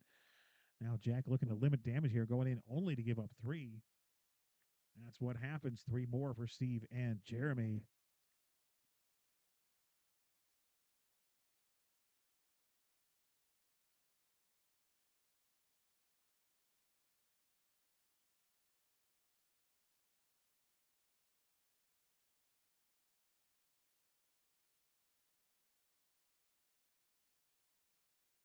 And of course, this elimination bracket finals game brought to you by our good friends over at Uncensored Cornhole. If you're looking for one of the most fun times that you will ever have playing cornhole, come check out Tony and Jill over at Uncensored Cornhole. They are here, right where we are right now, right where the pros are playing, here at the Ultimate Sports Center at Redemption Bar every Friday night at 7 for a switch into a bracket. Huge turnout this past Friday night, 80 players. Ended up having to split the brackets into 2, an upper and a lower. Jace going for the roll, and he rolls it too far, ends up sitting on the back of the hole.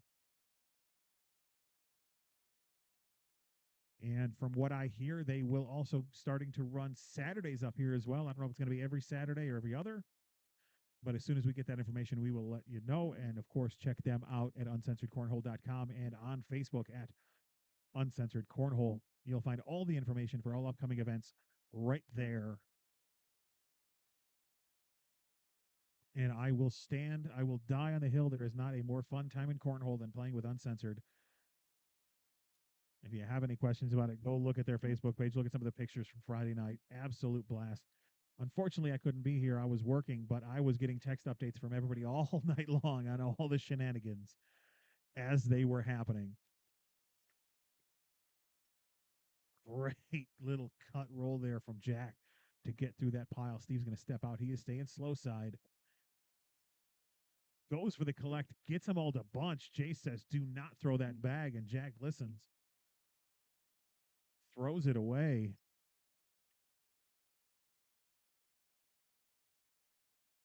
Steve just missing that cut collect. They bunched up there on the right side and didn't fall.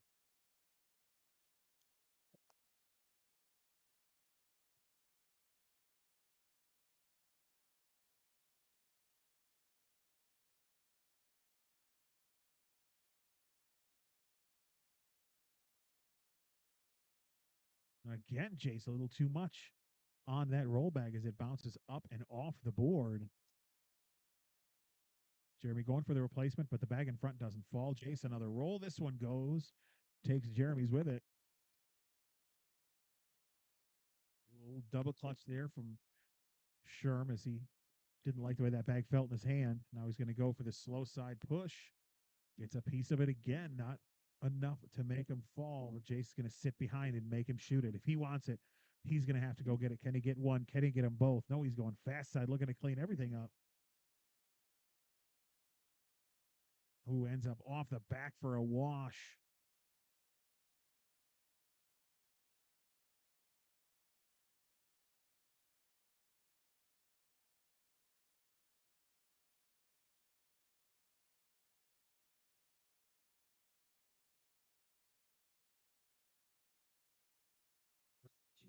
Last 10 for the city guard.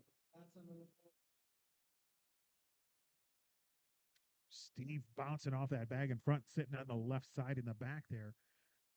Jack looking to make him pay.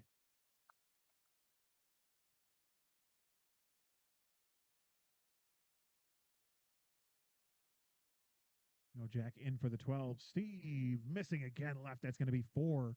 It's going to put Jack and Jace up on 17 now.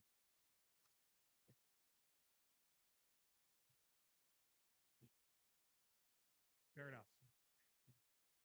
Fair enough. Which angle? What's the problem? Oh, okay. Talking to Steve a little bit just off mic here. Not first complaint I've heard about it, but it seems like he thinks that board is just the whole thing is a little too far to the right. Nobody else has had an issue with it, but he feels like the angle is just off. The scoreboard not correct there. It is now 17-5. See if we can't get that updated for you. Chase goes in for the 12. Jeremy has to be in here to keep the game alive, and he is. Let's refresh this scorecard and see if we can get the right one up there. Tier 1 doubles. There it is, 17-5 now.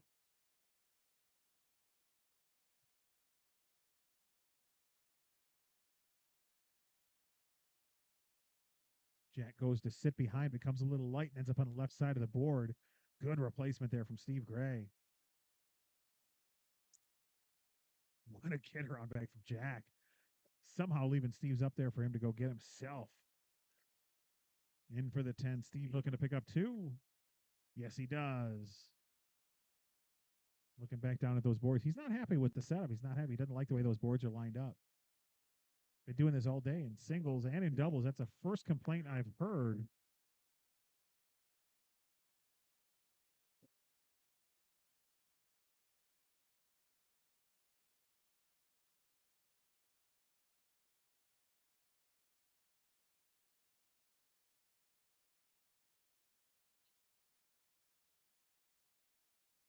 Good bag from Jeremy to bring that closer. They are bunching up in the front there.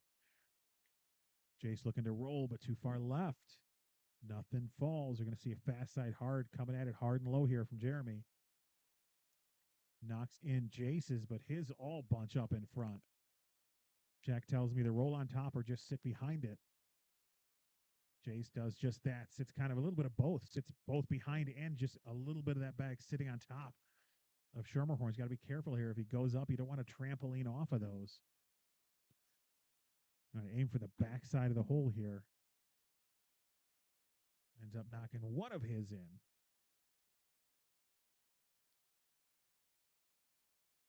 Jack's telling him go ahead and roll, see if he can slide it in there.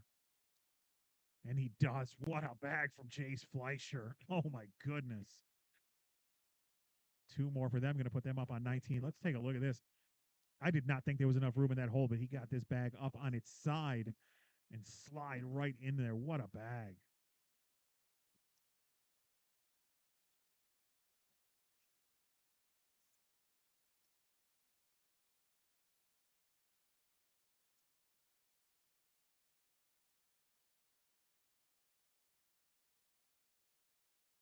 Good replacement there from Steve. Jack's going to clean it up.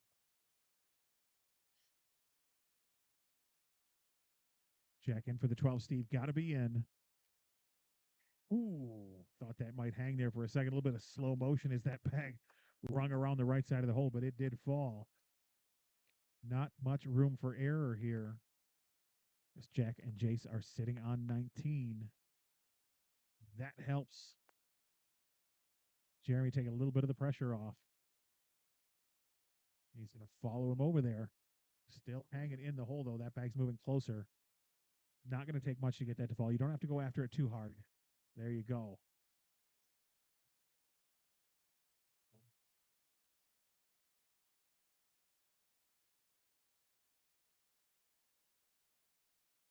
Jace in for the 10. Jeremy looking to pick up a couple of points here. Much needed. Oh, instead he misses, skips right over the hole, sits on the back of the board. 10-10 wash, sending him down the other way. See if Jack and Steve can figure out down here as they're, again, Steve talking about the boards.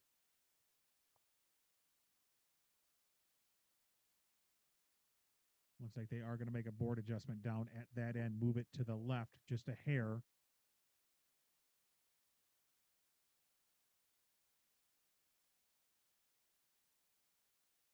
See if that helps. Now, I'll tell you what, if Jeremy and Steve make a comeback, then that is the reason right there. See that difference right there. Hey, first bag, Jack pulls it. Sometimes that little bit of a difference, just a couple of inches, can make all the difference.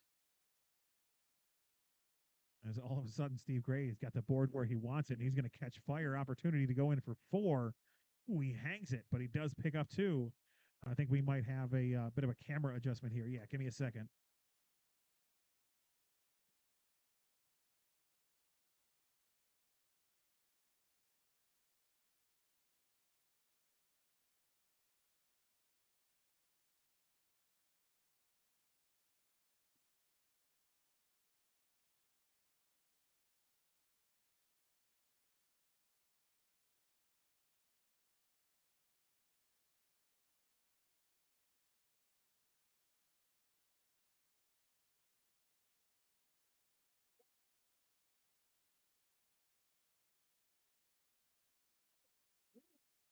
All right, we got the camera angle straightened out a little bit there. These guys talking back and forth, trying to figure out what they want to do here. Steve asks him if he wants to sit. Jeremy says, why? So he can roll over top of it. Jeremy does sit. And Jace does roll over top. Jeremy says, see, I told you. Yeah, I got to airmail drag it now. Got to go up and get that bag on the back left of the hole. Ends up bouncing off. The one bag does fall in for the game here for Jace. Just one of these has to be in. Oh, instead of picking up 3, he's only going to pick up 1. It's going to put him on 20.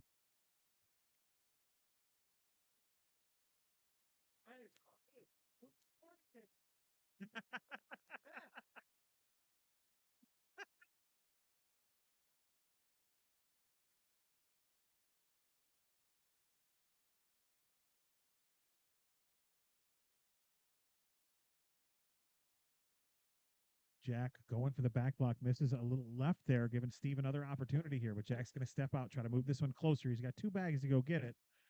Moved it closer with that one. Maybe Steve was right. Maybe these boards were off. Maybe that's why. Jack collects a great bag from him to finish up. Steve got to be in. Oh, but it's not, and that is going to do it. Jack McKinney and Jace Fleischer taking down Jeremy Schermerhorn and Steve Gray. Even with the board adjustment, just not enough. Too late in the game to make that big of a difference.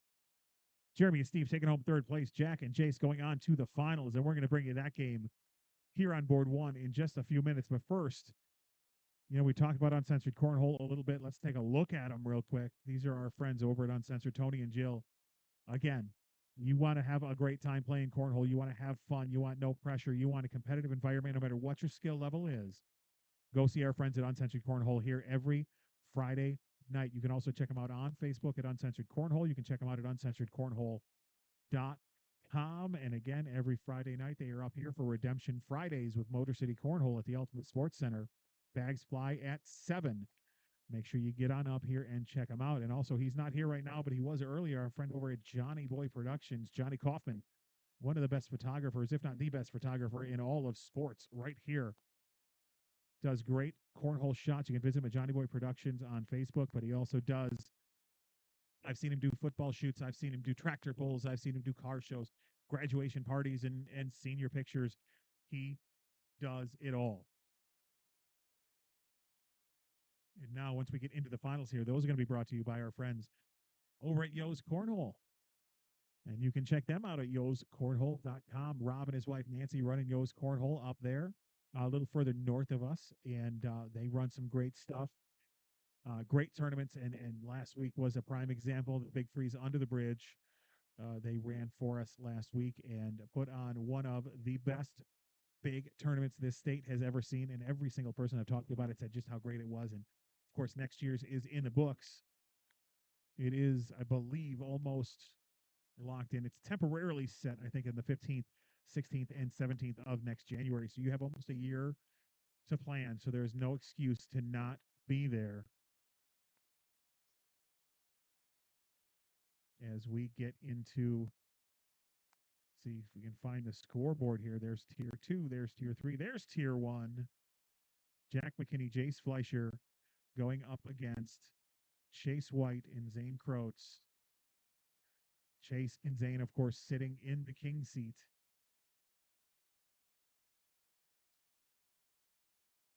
See if we can adjust it so we can see it here. There we go.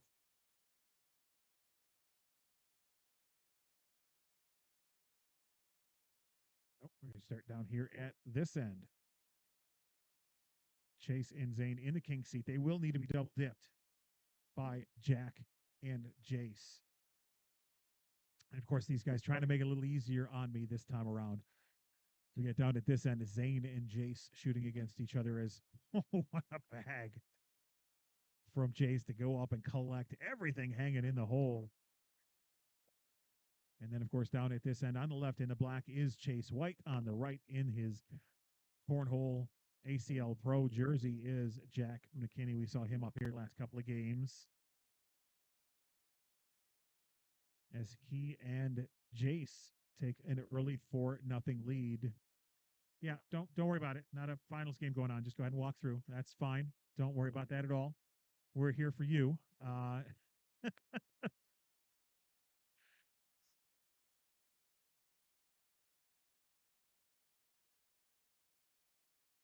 And we saw this. We saw this earlier.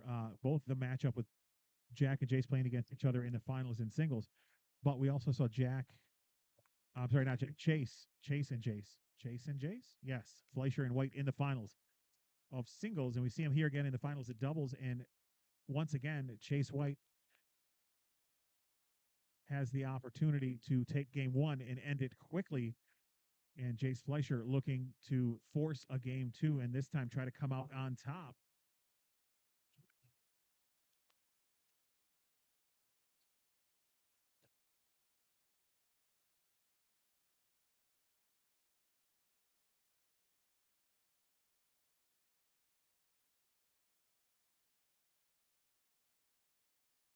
Oh, good bag from Zane to go in and leave that bag right in front for Jace to look at, and he's going to roll right over it.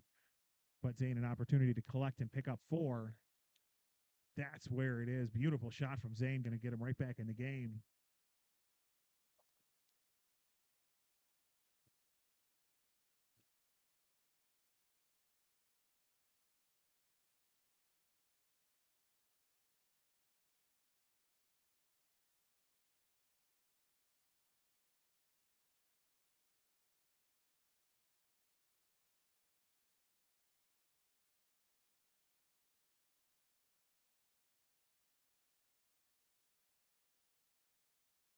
And I said it in singles. I always find it interesting to see how these players, especially at this level, when they get to the king seat, they get in the finals, they know they have that game in hand. How do they play it?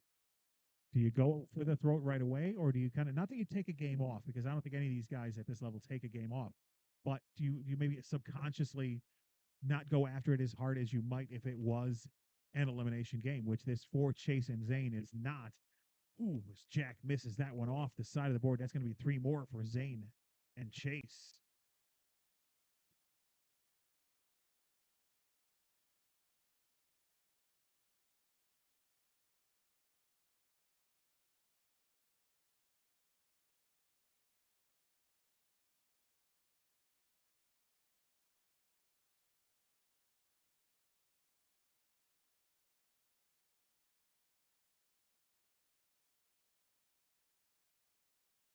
Good bag from Zane. I don't know how he got in there without Jace's bag, but Jace is going to try to take care of it. There it is.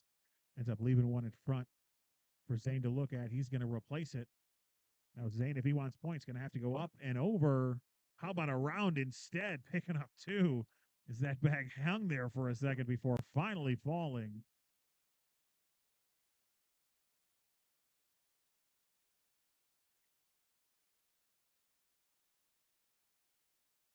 Taking the lead back with those 2 points are Jack and Jace looking to force a game 2. Jack not helping himself, putting another bag off 2 rounds in a row. He's had a bag off the board. Jack going to put a blocker, or sorry, Chase going to put a blocker right in his way. All these young kids get the names mixed up.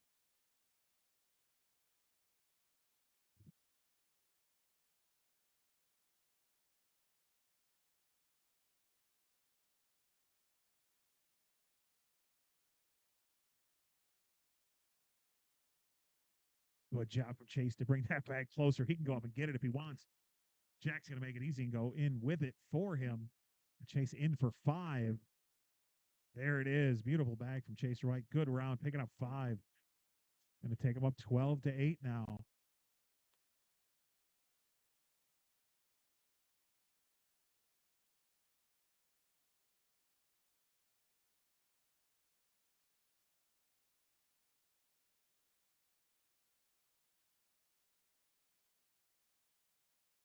Was Jace Fleischer, misses that one high and left, leaving the door open for Zane to pick up a couple of more. Can he collect this? Going fast side, looking to get it. Yes, he can. What a bag from Zane. Going to be 2 more, 14-8 now.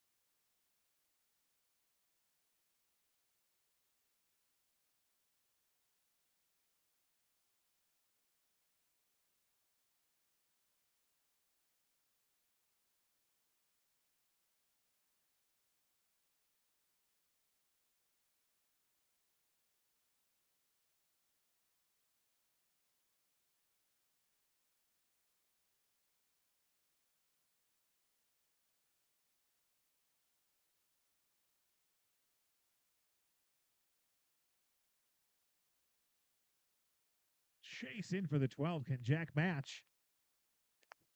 Yes, he can. It hung there for a second, but it did eventually fall, ringing around the left side of that hole. Sending it back down here to Jace and Zane. Zane been on a tear this game.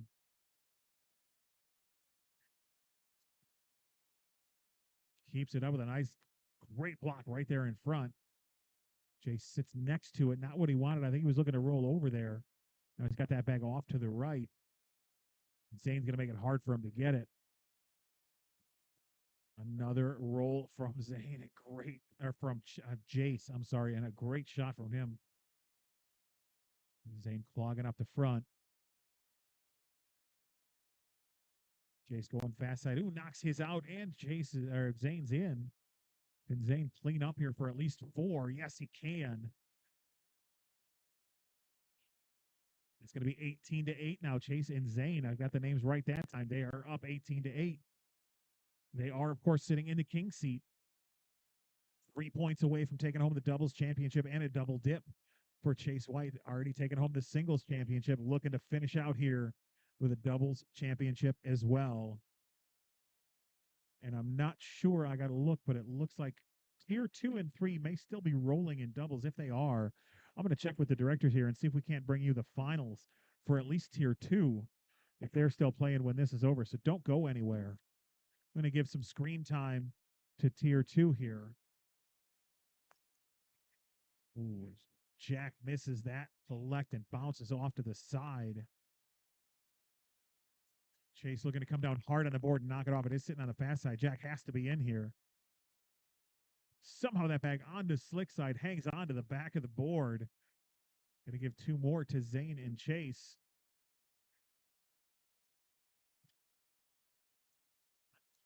Sitting 20-8 now, down to their last mistake.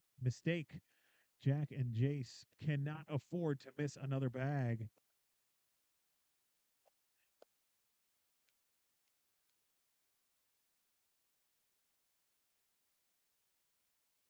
Great bag from Zane to bring it closer. Jace just doing Jace Fleischer things, rolling that bag right over and into the hole, and there's an opportunity for them to get back into the scoring ways.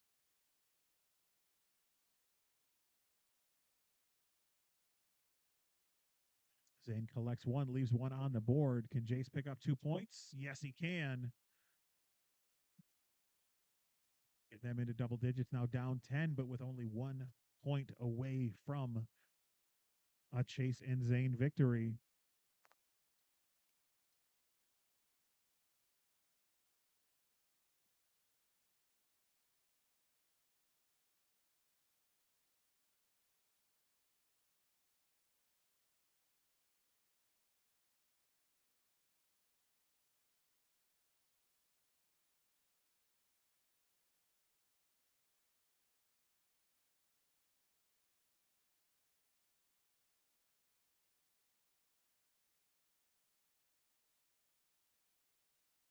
Jack in for 12. Chase matches him back down the other way.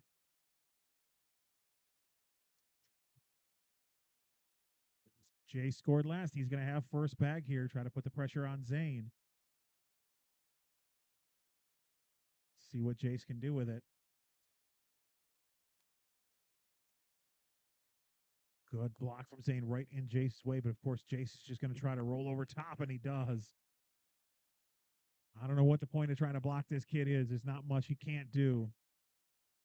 Oh, and that one just hanging onto the back of the board. Another great roll from Jace.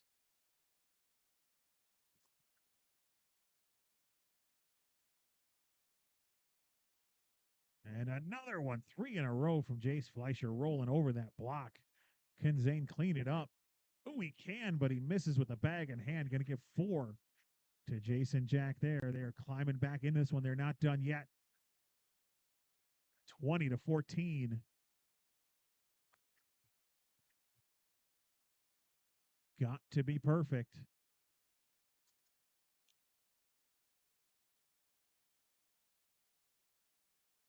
Chase misses that one to the left.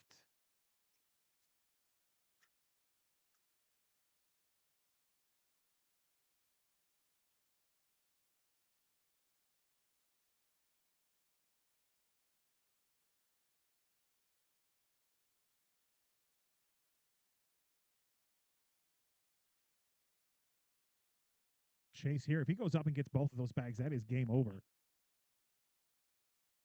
Does he go up or does he push through? What is the decision here? He is going slow side, stepping out. I think you're going to look for a push through here. Yep, that's what we're going to get. Gets one, but not the other. It's going to give up 2 more to Jack and Jace, now within 4. Big lead, just slowly slipping away. This is, of course, only game 1. If Jack and Jace win, we will go to a sudden death game 2. Great bag from Zane, sitting right in front of that hole, holding up Jace's bag. Now Jace has 2 of them over there on the left. A little double clutch from Zane. Now he's ready to go. I think he wanted to bump that one in, but that's not a bad miss. If you're going to miss, that's where you want to be. So we see another roll from Jace, up and over, taking Zane's with him. Chase is telling him to roll. Does Zane have a roll? I don't know if I've seen it. Oh, we got cuts in there. Can't tell. I think one of Jace's bags is still hanging back there on the left side. He goes roll again, sits on top. Chase tells him just sit on the board. They're not going to fall. Get out of here with a 6-6 wash. And yeah, no, that bag was just hanging there by the skin of its teeth. So we come back down here now again. Jack with the first bag, but he has to be perfect.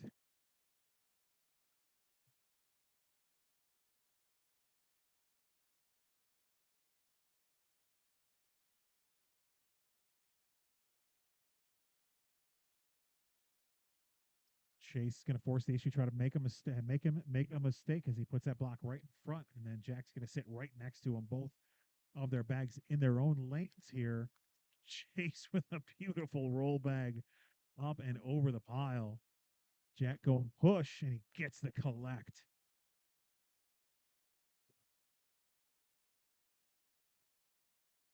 Oh, Chase has both of his hanging there. Nothing's going in without either one of those. Jack goes to push through, but sits back on the back of the board. Chase in for the game. That is going to do it. Your Tier 1 doubles champions. Chase White, Zane Croats. Chase taking both singles and doubles down today. I'm going to go check in over on the score table there and see if we can get maybe some Tier 2 action here. Looks like there's still some games playing, so hopefully I'll be able to bring in the Tier 2 championship too. If you guys want to see that, stick and stay. We'll be right back with you.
right, guys, just got word from the official scorers table here at the ACL Regional from Motor City Cornhole. Tier 1 is done in doubles, but Tier 2 still has a couple of games left. So there is a game playing on board 2 right now. The winner of that game is going to go on to the Elimination Bracket Finals. And we are going to bring you that Elimination Bracket Finals game and the finals of Tier 2 right here on board 1. So if you guys want to stick around and watch some Tier 2 players, please feel free to do that. I'm going to take another quick break. I got to run to the restroom real quick, and then we're going to be back with Tier 2 action. We're going to finish that bracket out before we call it a day. So stick and stay. We'll be right back with you.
All right, I promised it to you, and here it is. Tier 2. We're going to finish up here at Tier 2 today. We watched Tier 1 singles, we watched Tier 1 doubles. Now let's get into Tier 2. We have Scott and Lisa versus Lou and Maurice. This is the elimination bracket finals, and Lou says if he makes it through this, he will be double dipping. He said that is a guarantee. So let's see if Lou and Reese can make it here through the Tier 2 elimination bracket finals.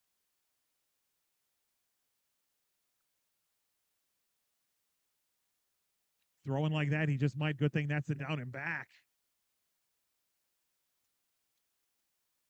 Looks like we're going to start out live down on the left side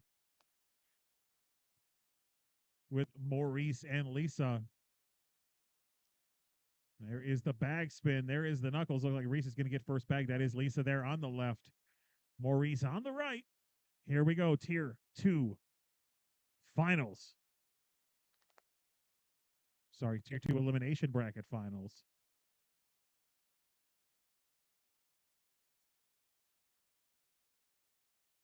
Ooh, Lisa first bag off the board.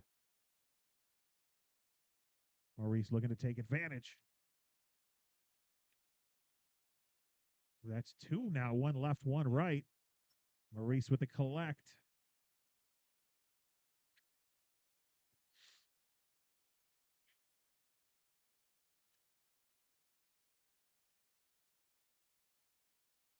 Maurice sitting 8-3 right now. Let's see how Lisa attacks this.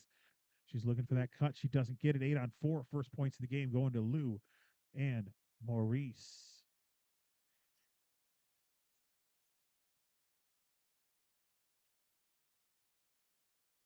And down here on this side on the left, in his MotorCity Cornhole hoodie, is Lou. On the right, in his Garage Bar hoodie, is Scott. Lou spent most of the day helping run these tournaments today, singles and doubles in all 3 tiers.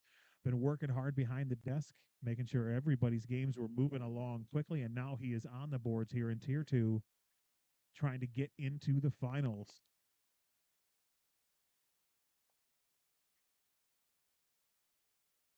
Yes, Tony the Black Beast is up on the board. Always a fan favorite. Somebody make sure he knows that the boards are mic'd. If he's going to yell down into the hole. Ooh, is Tony. I'm sorry, Scott. Scott misses that one off to the right. 2 more for Lou and Maurice.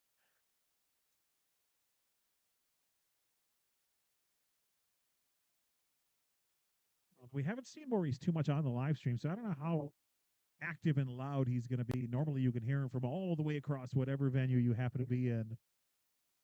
When Maurice is playing, you know Maurice is playing.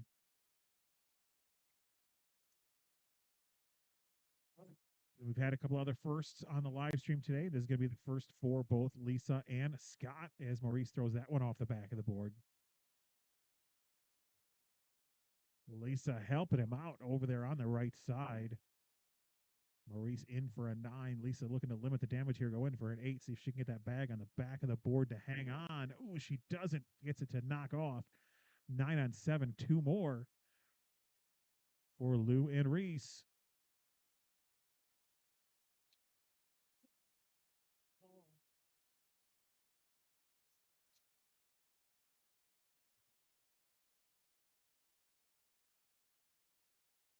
Was talking to Lou before this. He said he's been throwing great. He said he had just enough drinks to get in the zone. I said, you're going to be able to maintain that for the next hour. He says he is. His old lady April says, no, there's no way. So we'll see as we get deeper into this one how Lou is going to hold up there in his work boots. Was not planning on playing today. Normally not one to wear his work boots when he's playing. And this is not winner's side. This is the elimination bracket finals. This is the 3rd place game for the loser. They will take 3rd. Winner moves on to the finals as Lou's going to pick up 4 more. They're going to go up 12-0 here. Tier 2 elimination bracket finals right here on board 1. with a small bracket for tier one. We had some extra time this afternoon, so we figured we'd get you a couple of tier two games in and help finish off the day. Bringing some new people onto the stream, some people we don't always see down in tier two. Again, we run 3 tiers here at the regional, so no matter what your skill level is, we got a spot for you here.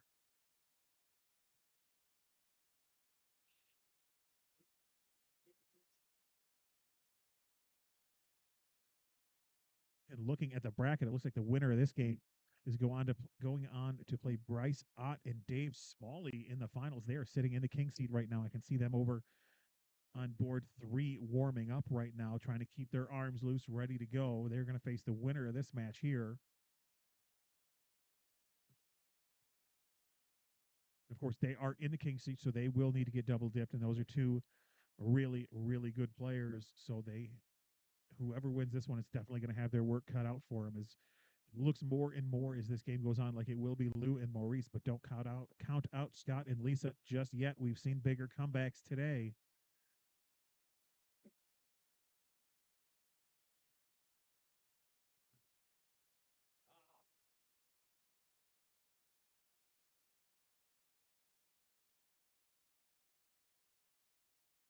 Good get a bound bag from Scott there as Lou's going to step out. He's going to go fast side, going to try to collect this bag in front. He's got a little bit of a cushion there with Scott's bag behind him. Oh, what a bag from Lou. Going in for the 12. Scott in for a 10, going to give up 2, but that's going to put Lou and Maurice on 18.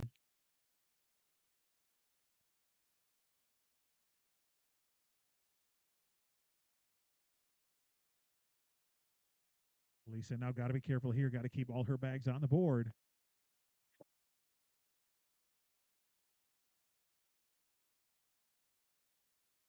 Good bag from her to bump in Maurice's and leave something there for him to look at. He's going to be able to get around it, though, without much of a problem.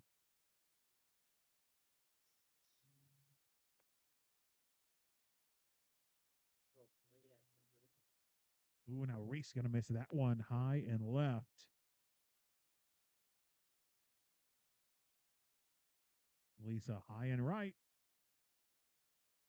Looks like Maurice is going to go fast side here, looking to just drip in the front of that hole.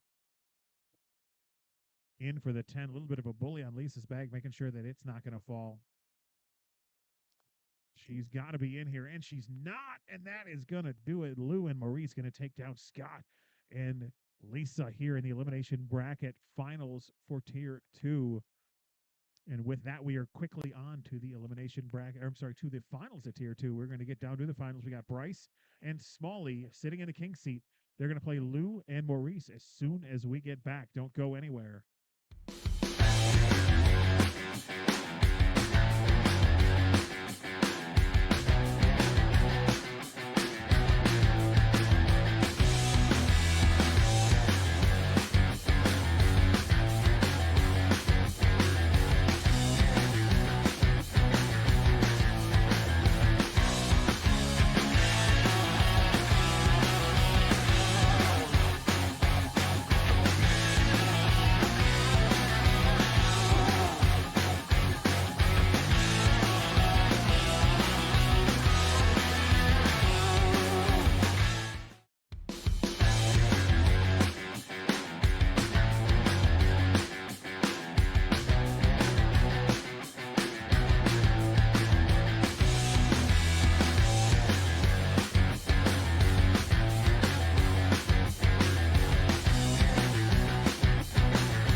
All right, here we are, tier 2 finals.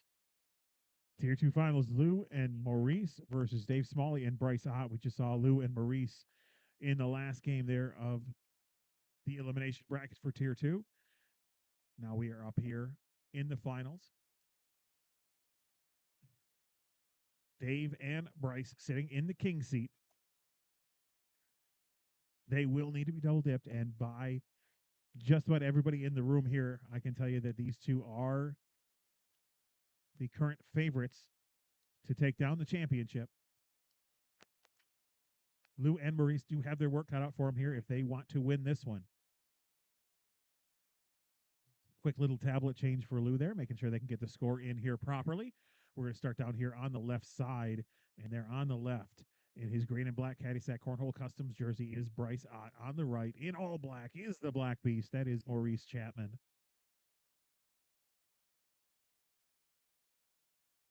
Excuse me.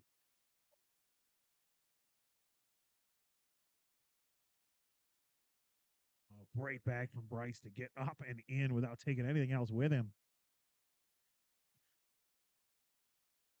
Oh, Maurice trying to clean that up. Now he's got two of them bunched there on the left side. Bryce going fast side. Fast side cut collect from Bryce Ott. What a bag.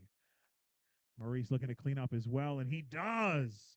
That is going to be a 12-12 wash. Let's take another look at that collect from Bryce. Going fast side, gets his to fall and leaves both of Maurice's there for him to go clean up himself. Tickets time, but it finally fell.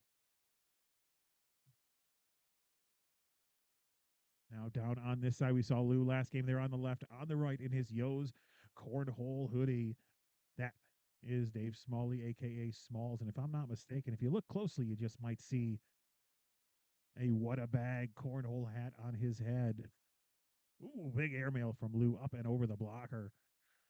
Smalley tries to do the same, ends up bouncing off to the right.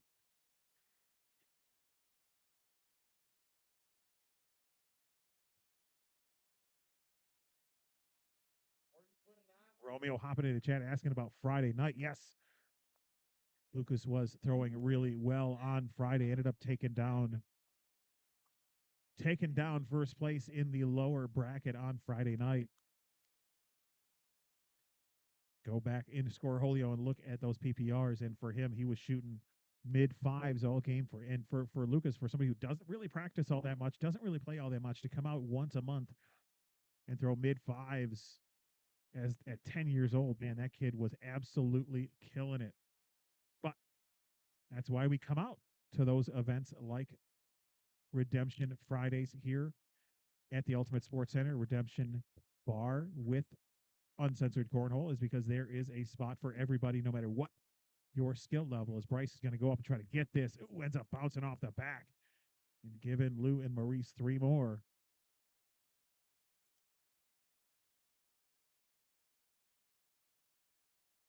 Doesn't matter your skill level or how long you've been playing. If you want a fun place to come play cornhole, it is right here at the Ultimate Sports Center on Friday nights with our friends over at Uncensored Cornhole. Lou not happy with that, left it a little short. Dave's going to step around, try to cut left to right around it here. Doesn't get the cut, ends up sticking off to the left side there. Lou missed, but not a bad one. Dave's going to sit behind. We're going to have a messy round here. I think Lou's going to go straight airmail on this one. I don't think he has a roll bag in him. He's just going to go up. Bounces off the back.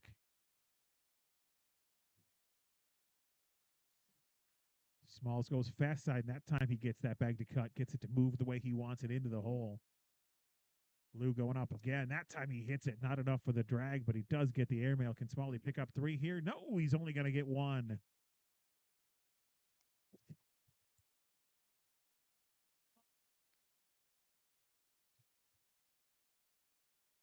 First points of the game for Dave and Bryce, but then Bryce throws his first bag off the left side of the board. And again, they are in the king seat, so they will need to get double dipped.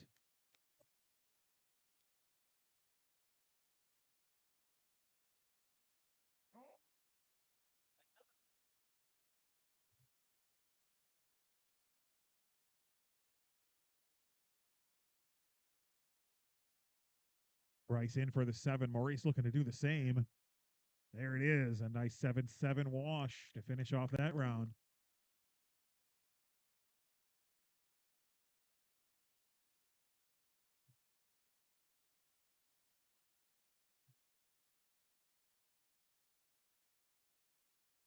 Dave looking for the block, but a little too far right. Lou should be able to get around that, and he does on that fast side. Kind of bullies it out of the way a little bit, kind of clearing his lane there. A slow side from Lou. I think he wanted that more in the middle, wasn't happy with it right out of his hand, but now everything's going to block up in front of the hole. And he is looking, is he looking fast side here? He's looking to split Dave's bags. Comes at it hard. Nothing falls. Dave going up and getting the collect there on the left side.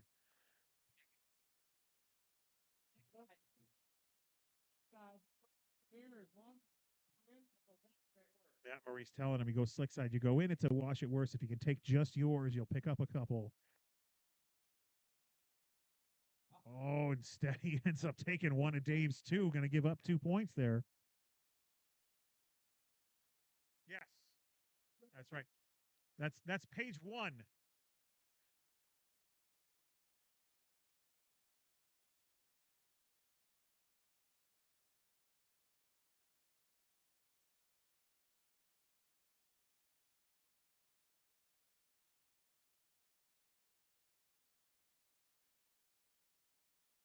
Bryce now a couple of bags off to the right and off the back. Not off the back, but on the back of the board. Now one's off the back. Reese goes in for 7. He asks, should I go for the and one? Lou tells him, no, just go in and get your 7. That's what he does. That's going to be 7 more for Lou and Maurice. Not worth the risk for that one extra point.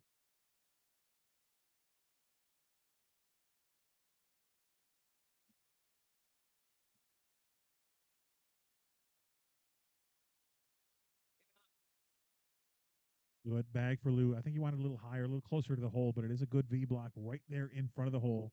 Dave tries to get around it, but can't get that bag to cut left to right as hard as he wanted it to. Lou's push a little too hard and off the back. Dave going up. Ooh, misses the airmail, but stays on the board. Meanwhile, Lou and Maurice over here arguing on shot selection here. Maurice telling him go slick shot, slick side, try to push that one in. Lou says he wants to go up, but it looks like he is going to go slick side. Get the collect. Dave in with his third. Lou looking to go in here for a 9. He hangs up on the left side. Can Dave get in around him? No, he's going to hang up in front of the hole there. That's going to be a 7-on-6. One more for Lou and Maurice. And again, this is the Tier 2 finals. Dave and Bryce are sitting in a king seat. Lou and Maurice have to double dip, and they are on their way to the first win right here if nothing changes. We're going to see ourselves in a game 2 here shortly.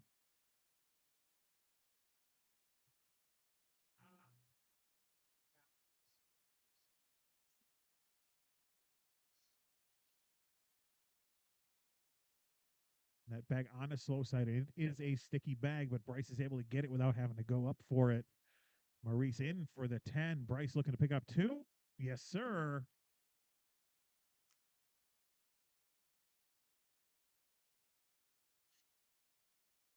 (13-5) now, heading into round 10. Lou looking a little bleary-eyed down there. I'm not sure how many holes he sees at the other end, but he just has to hit the one in the middle as Dave puts up a nice block right in front, right in Lou's way. Ooh, then Dave misses that one left.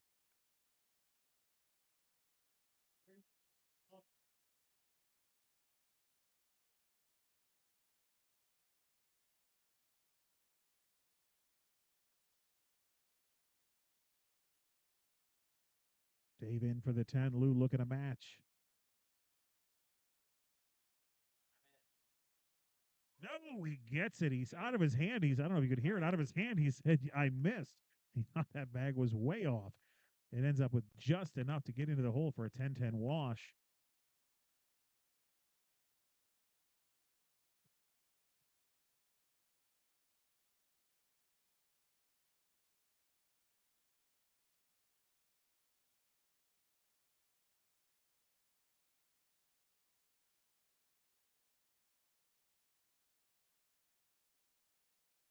Bryce with the rollback up and over. Doesn't get it to fall. Maurice is going to help him out here. Bryce for a chance for at least four. Sitting 12-5 right now. Maurice with one bag left.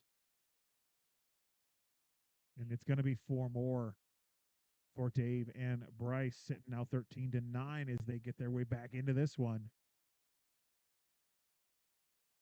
All they got to do is finish this one off. Dave and Bryce win this one. It is over. Tier 2 championship goes to them.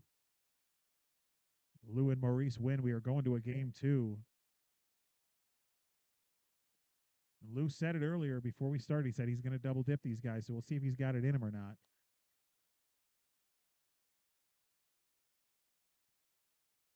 As Dave leaves that one short and right, should not be too big of a problem for Lou to get around. And now an opportunity for Lou to pick up 4, get up 17-9 here in game 1 of what could be 2. There it is.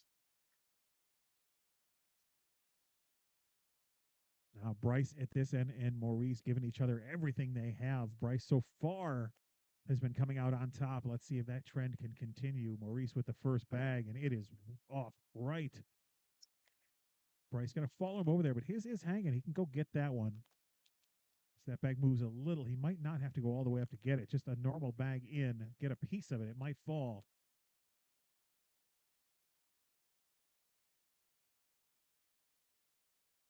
He went a little too far right to go after it there. Now Maurice can collect here and try to get out of here with a wash. There's the collect. Now Bryce in for a 10-10 wash.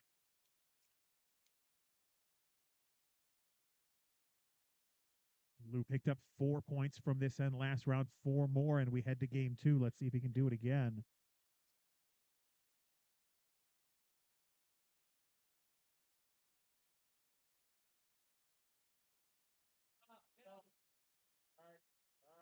A little bit lower than Lou wanted and a little bit farther to the right than Lou wanted. Dave should be able to get around this just like that. Bully it out of the way. Sit in front of the hole. An absolute perfect bag from Dave Smalley as Lou is going to go fast side here. If he can split those, try to bring his a little closer. Ooh, instead he's too far right and off the board. Golden opportunity here for Smalley to pick up some points. Oh, but he goes deep and off as well.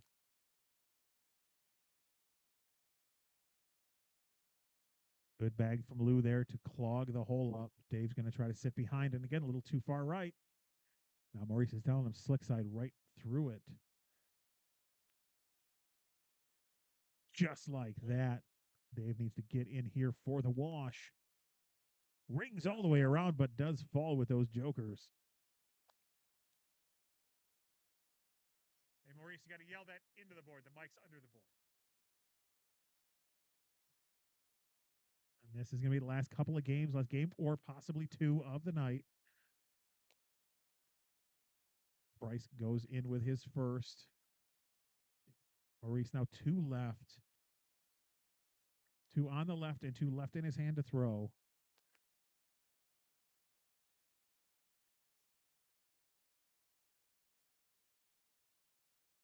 That's 3 over there. Beautiful chance for Bryce here to pick up at least 6.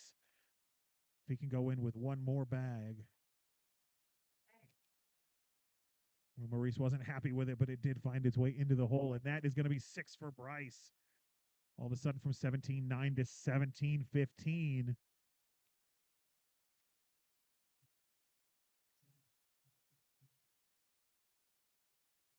He's looking to go in, goes in with his first bag to put that pressure on Lou.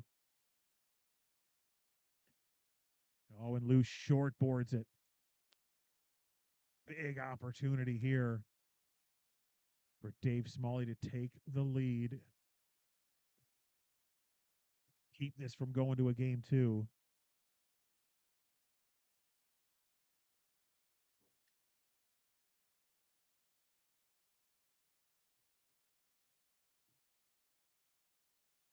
Oh, now with that bag off to the left. Dave with the 7th bag block, my second favorite shot in the entire game of cornhole. Lou tries to sneak around it and can't. That's going to be 5 more for Dave and Bryce. That's going to put them up on 20. All of a sudden, they were down 17-9, and 2 rounds later, they're up 20-17. Can Bryce finish it out for the championship here in Tier 2? He has first bag. Let's see what he does with it. And there's that first bag timeout. We've seen it all day. It's become very popular here in the game of cornhole, at least here in Southeast Michigan.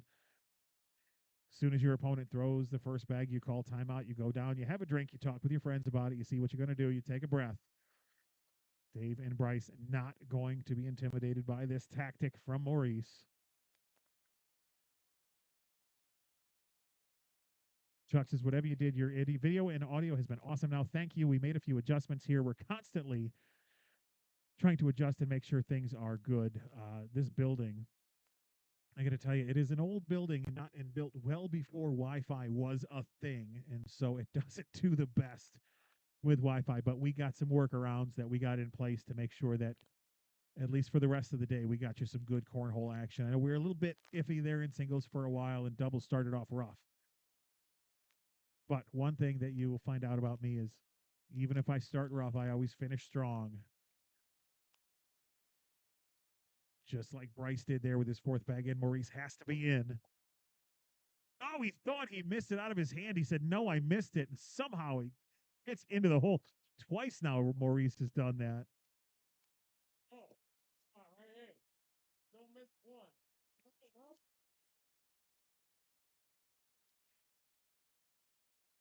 Oh, first bag off the board for Dave Smalley. He's got to be careful now as Lou puts up a blocker right in the middle of the board. Can Dave get around it? Nobody can sit next to it. Lou, we're going to see some fast side action here. A couple of times he's done this. A couple of times he's hit. A couple of times he's missed and gone off the back. That time he hits but stays on.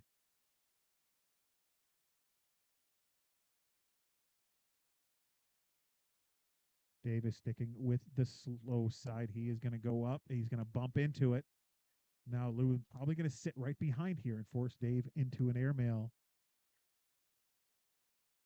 A little too far right. Now Dave's going to go fast side here. Bumps it. Hang on now. We are sitting 5-on-3 right now. In wins. The whole hole is open. Lou can go up, hit the airmail, and force a game two. And he hits it clean on the backside to force a game two here in the Tier 2 championships. We're going to get right into it. There is no break. There is no timeout. We are getting right into game two. This is a winner-take-all. Sudden death. Tier 2 championships. See if we can't get our scoreboard updated for you.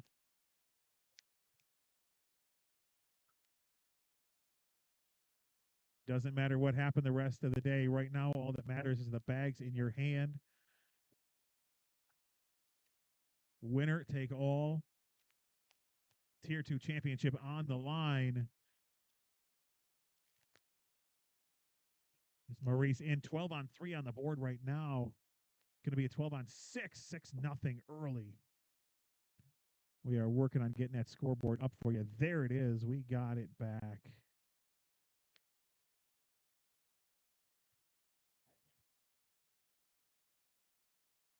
Throwing to Hunter. Chuck says, who is this Lou guy? We found him out on the street. He was cold. We brought him inside, fed him a couple of beers. Next thing you know, the kid can throw cornhole. Who knew? Lou talking that bag all the way down into the hole.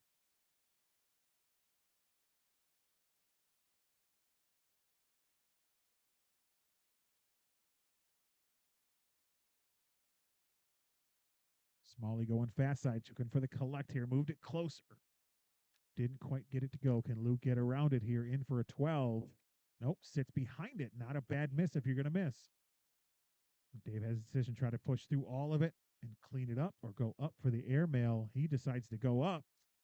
Hits it, but drags Lou's with him. It's going to be two more for Lou and Maurice.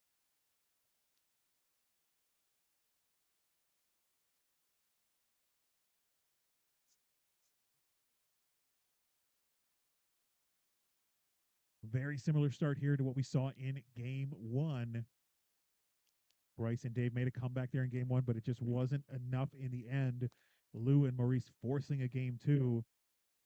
Let's see if they can hold on to the lead this time instead of giving it up as Bryce hits the backside airmail.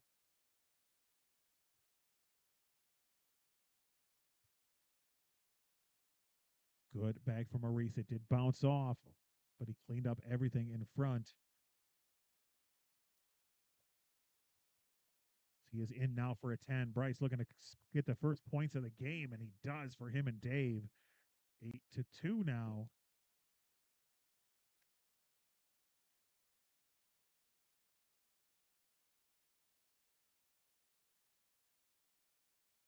Now there are some people are saying this that Lou himself there on the left in the MotorCity Cornhole hoodie, he's been in the game so long that they should not allow him down in tier 2. That just based on time put in the game, he should be tier 1. He's been playing long enough. He should be good enough. But as you can see here, there's a reason he's down here in tier 2. But we love Lou. Dave going up for the collect and bounces off the back.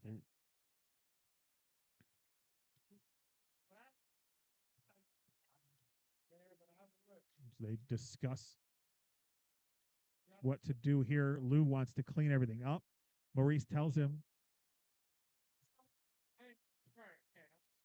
Maurice tells him to block back and force Dave to shoot the airmail.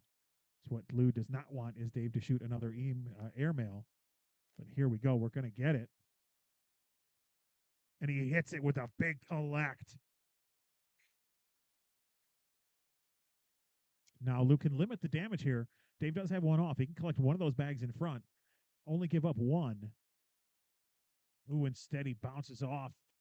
Going to give up 3. Going to be a 9-on-6.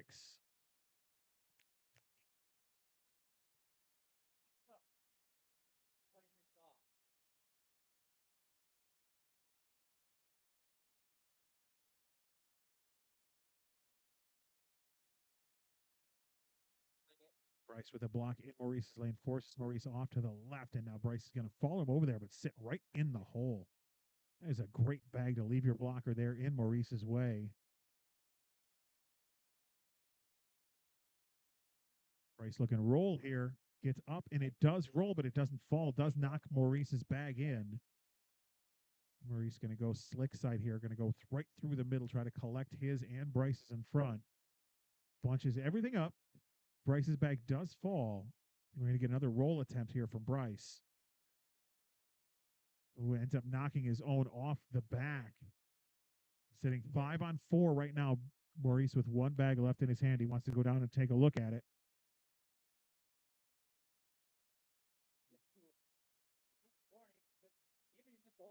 Yeah, you're right. It is like riding a bull. That's one thing.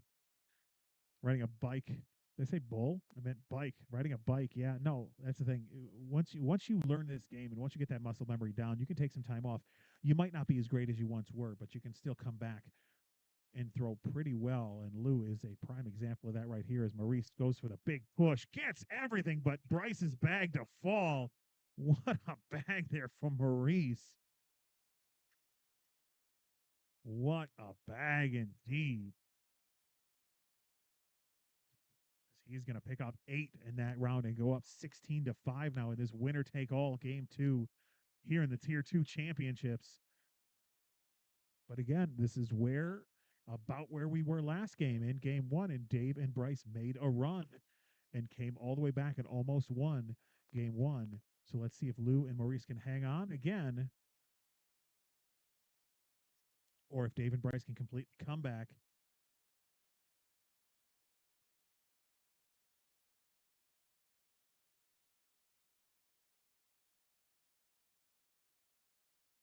Big airmail there from Dave, leaving that blocker right in front for Lou to look at. He's already missed left twice because of it. He's going to go airmail himself, and he hits it. Dave looking to collect and pick up 4. No, he's going to bounce off and get out of there with a wash.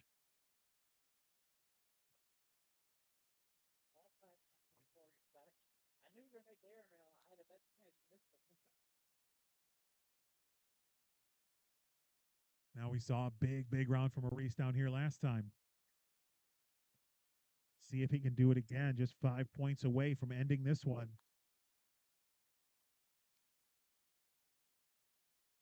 Bryce going to give him everything he can, though. Make sure that he doesn't. He's in line to get at least 2 here if he can put a couple more bags in.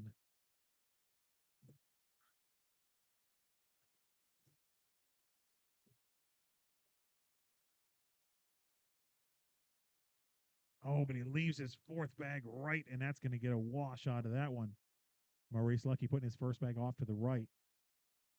Could have given up a couple there, got lucky.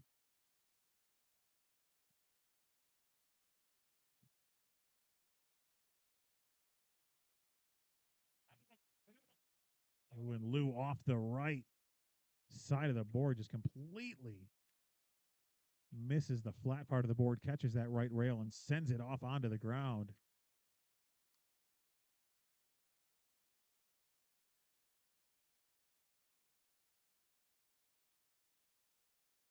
Good replacement from Lou. He's not happy with it, but I don't think it's a bad bag at all, as Dave's just going to clog everything up in front.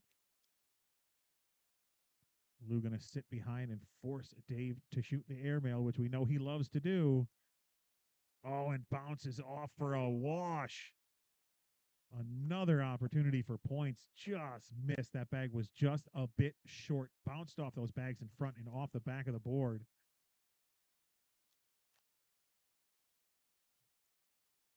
Maurice missing his first bag again this round. That one off left, and then Bryce is going to miss one off right.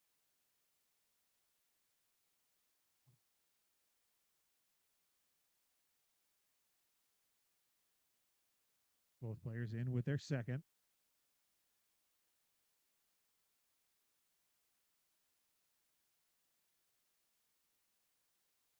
Maurice in for a 10. Bryce looking to follow. Ooh, almost hangs up there on the left side, but it does fall. Big round from Maurice. 4 or 5 rounds ago, and we've been stuck at a stalemate here, 16-5 ever since. Neither team wants to score. Both had opportunities, neither able to follow through. Lou almost puts that one off the right side of the board as well. I think he might be running out of steam here as we get deeper into game two.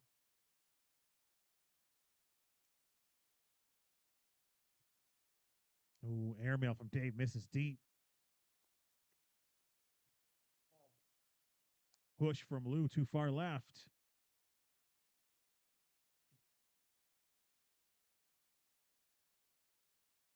There's a good push from Lou. That's sitting on an 8 now. Dave needs to collect to pick one up here. Instead, he ends up sitting in front, giving up 3. That's going to put Lou and Maurice on 19.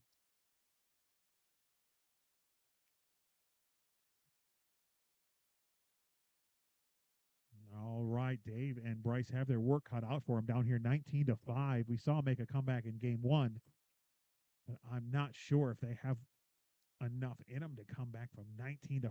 Let's find out here. Maurice bunches up everything in the hole, clogs everything up, and then Bryce off the back. Now, 2 bags in for Maurice, and that will be game, and they will be your tier 2 champions. 1 more in. It doesn't matter now. That is going to do it. Louis Dugas and Maurice Chapman, your tier 2 doubles champions here at the January regional for Motor City Cornhole. Thank you guys for tuning in. Thank you for watching. My name is Jason from What About Cornhole, and I'm glad that you were able to pop in and watch some cornhole action with us here today. We will be back, of course, next month for the Motor City Cornhole February ACL Regional. We'll be here live for that, and there may even be something in between, so keep an eye out on our Facebook page at What a Bag Cornhole. Make sure you go check out our friends at Yo's Cornhole, also on Facebook at Yo's Cornhole. You can also find them at yoscornhole.com. Once again, our friends over at Uncensored Cornhole, thank you to them for everything that they do for us and for the cornhole community. You can check them out at uncensoredcornhole.com as well as on Facebook at Uncensored Cornhole. And our friend Johnny Boy from Johnny Boy Productions, you can find him on Facebook at Johnny Boy Productions for all your photo and video needs. You reach out to Johnny right there on Facebook at Johnny Boy Productions, and he will get you taken care of. But for now, that is going to do it for me here at the January ACL Regional from Motor City Cornhole. My name is Jason. Thank you guys for watching. We appreciate you, and we will see you next time.